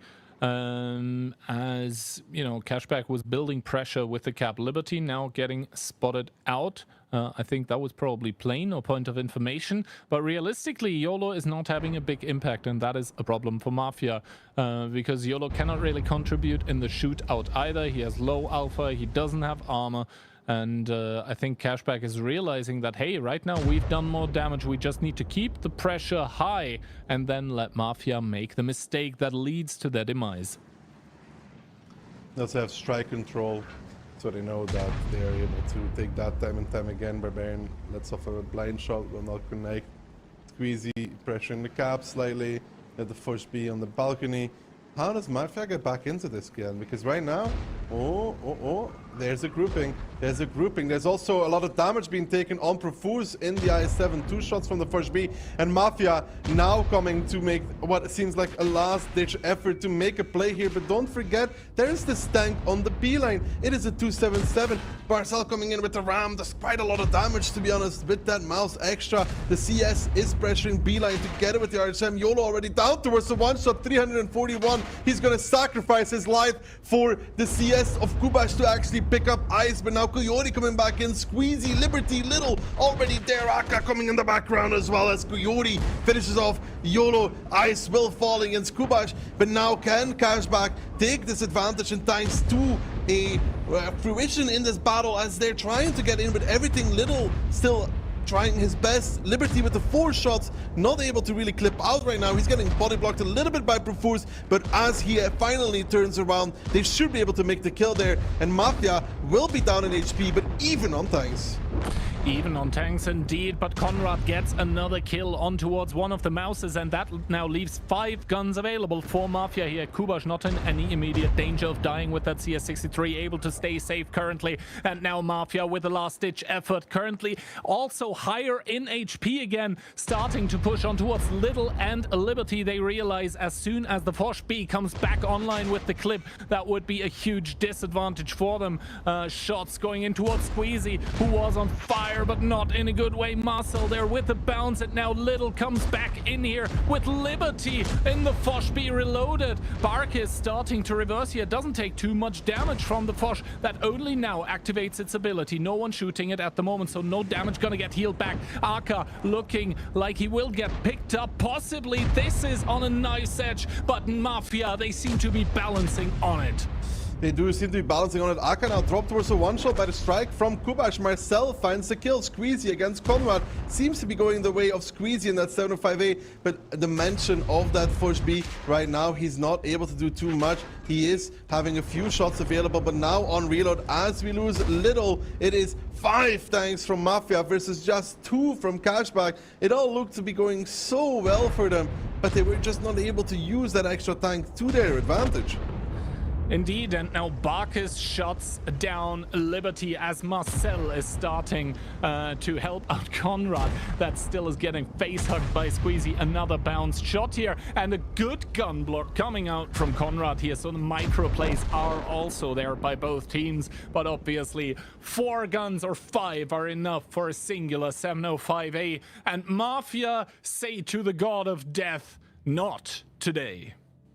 Not today, but it's not quite over just yet here for either of these 2 teams. That was close. I really thought that Cashback would be able to use that extra gun because YOLO died and Kubash was, 1v1ing Ice to their advantage. But no such thing. No such thing. That extra gun didn't really... I don't even know if the Foch B was that useful in this battle. I have my doubts. It doesn't feel like it was that useful. First of all, let's take a look at the damage numbers to find out how much impact the Foch actually did have. And, well, second on damage is Liberty. More than I imagined. 13, 10, yeah. But then again, I think like some of that damage was done when the battle was essentially over. I think Mafia put all of their eggs into one basket and they pushed the 277 with the Rheinmetall and the CS. And I think even though the Rheinmetall died in the process, that trade was worthwhile, because after that the CS stays there, stays alive, keeps putting shots in from the sidelines, keeps being like a nuisance, and you know, CS DPM, you can't really discount it. No, and once he kills that 277, he gets the position as well to be really annoying. You saw Aka constantly look towards the left because it's like he knows that the CS is there and he knows he is going to get farmed by it over time if he lets it. So was then forced forward into a pickle, double mouse. I don't really brave from Mafia to go for this repush. I will say that I dislike one thing, and what I dislike a lot is Barbarian staying on the strike. Having played that position myself quite a few times, even if you take 2 shots from it for running away, for example CS and RHM, it's almost always worth it to be further away from a potential repush and only go back in it when there's another strike available yet again. So then you can be more ready for the repush, for example. Yeah. Now, however, the trend does continue of teams that do pick a map, do pick up rounds on that map as well. Mafia need to repeat that one more time to be able to force the tiebreaker here, and obviously Cashback do not want to let that happen. Cashback, they want the fruits of their labor, they want the taste of victory now in regular time, and they just have to win one round, one more to get it. This last one, it almost was it. It really looked close, and to be honest, like it seemed kind of like Mafia was playing from behind, having worse positions, having one tank that cannot really contribute in the shootout. But they were able to bring it back and win the round. They need to do that one more time. It's do or die. It's backs against the wall for the boys from Mafia, and they're coming in on their map pick on Airfield 2 with triple 60 TP, singular mouse, 1 CS, 1 E4, 1 Rheinmetall. Cashback, on the other hand, 60p, i7, double mouse, 277, 75A, and an RHM Panzerwagen. So they finally went back to the light. Yeah, Cashback, I think, in the 4th round on Airfield, in between both of those teams that we see, bring the light tank a first time. No T-57 shenanigans either. So now both light tanks get the full information, and Mafia are like, all right, you picked up on the meta. You also brought one. So no misses here. I mean, Liberty will get a shot on this Kubash CS63, potentially Ice will as well. He misses that one. Kubash is going to be stopping behind the first rock. So a little bit of damage taken, but nothing significant whatsoever. Nothing significant whatsoever. What is significant is that Liberty, with this shot of damage, was able to fully charge his plane. He could have respotted that CS63, for example, but now Mafia, they already have different plans, sending Marcel and Barkis very, very close towards the opposing tanks. Barbarian peeking up, and both him and Barkis should be finding each other, but I think both of them are hold down, so only Coppola snipes available, both of them not connecting. One of the shots hitting the ground. I'm going to go for another slow airfield here. I mean, Liberty is literally just watching for Kubash to try and cross over. That's all he's doing right now. He's just holding that angle so they have the information available. Triple tank in the cap for the side of Cashback, though. Not much usage for that right now. Well, Orzek is there to block the cap when needed, so Mafia seem to not be in the biggest of troubles once again. Cap halted. Orzek is just tipping in and out of it, tiptoeing his way there, so to speak. But the thing is, I think he kind of wants to let go of the cap once in a while, simply so he can find out how many tanks are still on it, or if a third tank possibly joined. Now, however, Squeezy and Aka leaving the cap, and I think now, with Marcel taking the strike, he looks sweet and repushable. It seems like they're gonna do the same thing. They're gonna do the exact same thing as what Mafia just did. I think on the B line also the Rheinmetall and the 277 kind of forming up. That being said though, Barbarian starting to peek in. Coyote is going to drop down, so they're pulling the Uno reverse card on towards Marcel. Orzek also dropping down in towards the fray here. Not sure I necessarily agree with that sentiment. Conrad obviously trying to do what he can from the sidelines, and now it is Marcel that gets picked up as the first kill of the game. Orzek, I said, I don't agree with him dropping down there because he's just gonna be another HP Pinata. Another HP Pinata that they're able to pick up. Little and Squeezy just body blocking Barkis and Profuse, trying to stop them from getting back in this. Ice and Liberty are unable to process towards Gubash though, and now Profuse jumping in as well. And you said it once, I'll say it twice. I'm not sure if this is what they want to go for, because Ice and Liberty, they have crossfire. They've stopped behind the rock. They want not to continue on towards the Kubash. Kubash is going to push himself back up, but Cashback right now has everything going for them. Orchek down towards the one shot, needs somebody to pick him up. Bark is not much better either in that 60 TP on the back line. Kubash now trying his best to eliminate these two guns here, but YOLO, non-factor in this battle, hasn't been able to contribute. The strike will be good from Kubash, but it's only a level 1 strike, and that doesn't do enough. Now Barkis is the next one to get focused out, but they might actually just switch it up towards Conrad in that E4 and Cashback. They make the repush, they make it happen as well. Just 3 tanks left standing for them to secure the ticket to the WCI.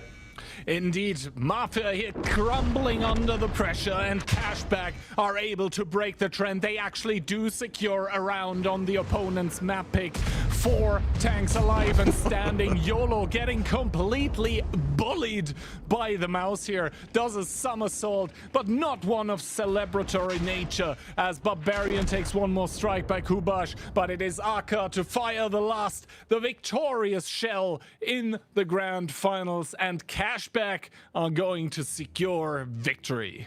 Big issues there from Cashback. Same as Mafia, actually. Leaving the 60p to get repushed. Okay, fine.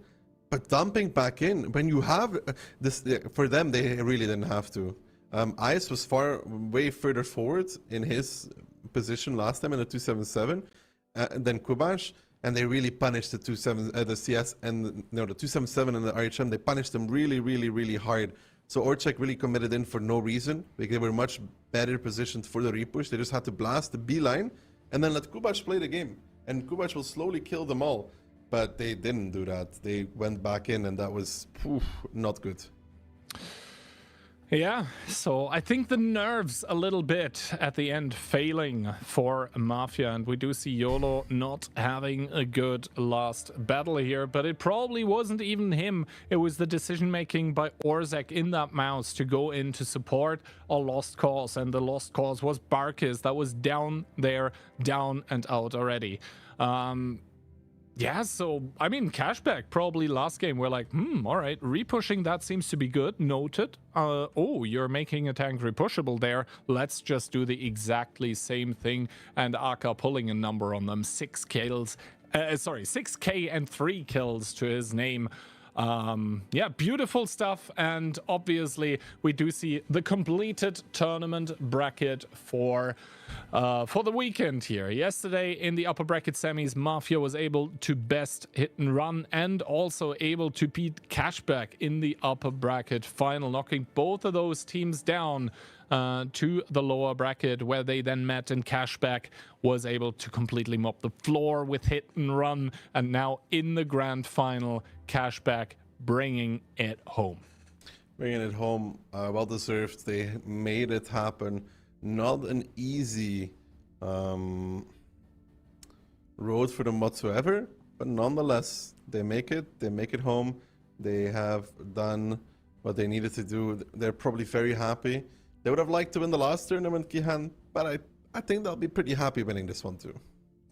Yeah, falling just short last weekend, but this time able to push it over the finish line are a Cashback. So huge congratulations, not only for, qualifying for the OLS, but also now qualifying for WCI. This means that the second European seed after the team of Storm, that was quite a surprise last weekend, I would say, the second European seed has also been locked in together with the North American second seed. I think you would know more details about that one. I don't know what you're talking about. Maybe.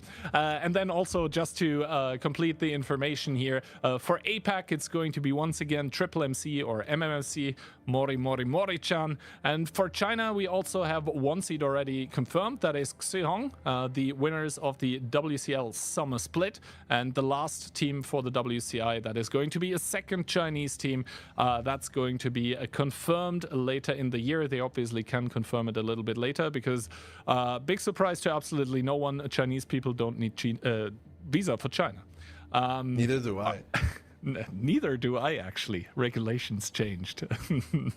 Kian's spreading false information as per usual.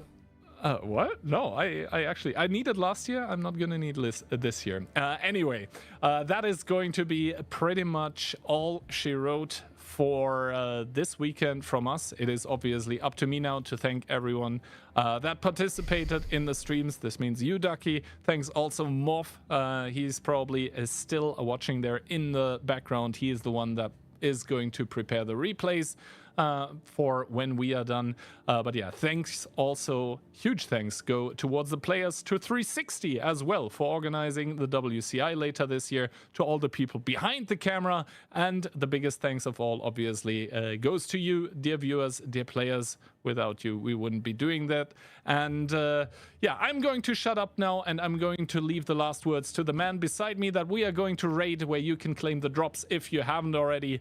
Big thanks, Darky, for a cool 2 weekends with me. Yeah, great tournaments. Was a pleasure to watch and cast. I hope you guys enjoyed it at home as well. This was only the first step of the bloodbaths that are still to come, though. Onslaught Legends Series will kick off not too long away from now, so if you enjoyed this, please tune in to that. It's going to be, again, these teams duking it out, and with this format, you never know who's going to win. Yesterday it looked like Mafia, but today Cashback gets out ahead, and then later on we get to see in WCI if Europe can reign victorious again. I'm looking forward to see it. I hope you guys too. I think that was enough yapping from me and Keyhand. I will let you watch some replays, and we'll see you guys all on the very next one.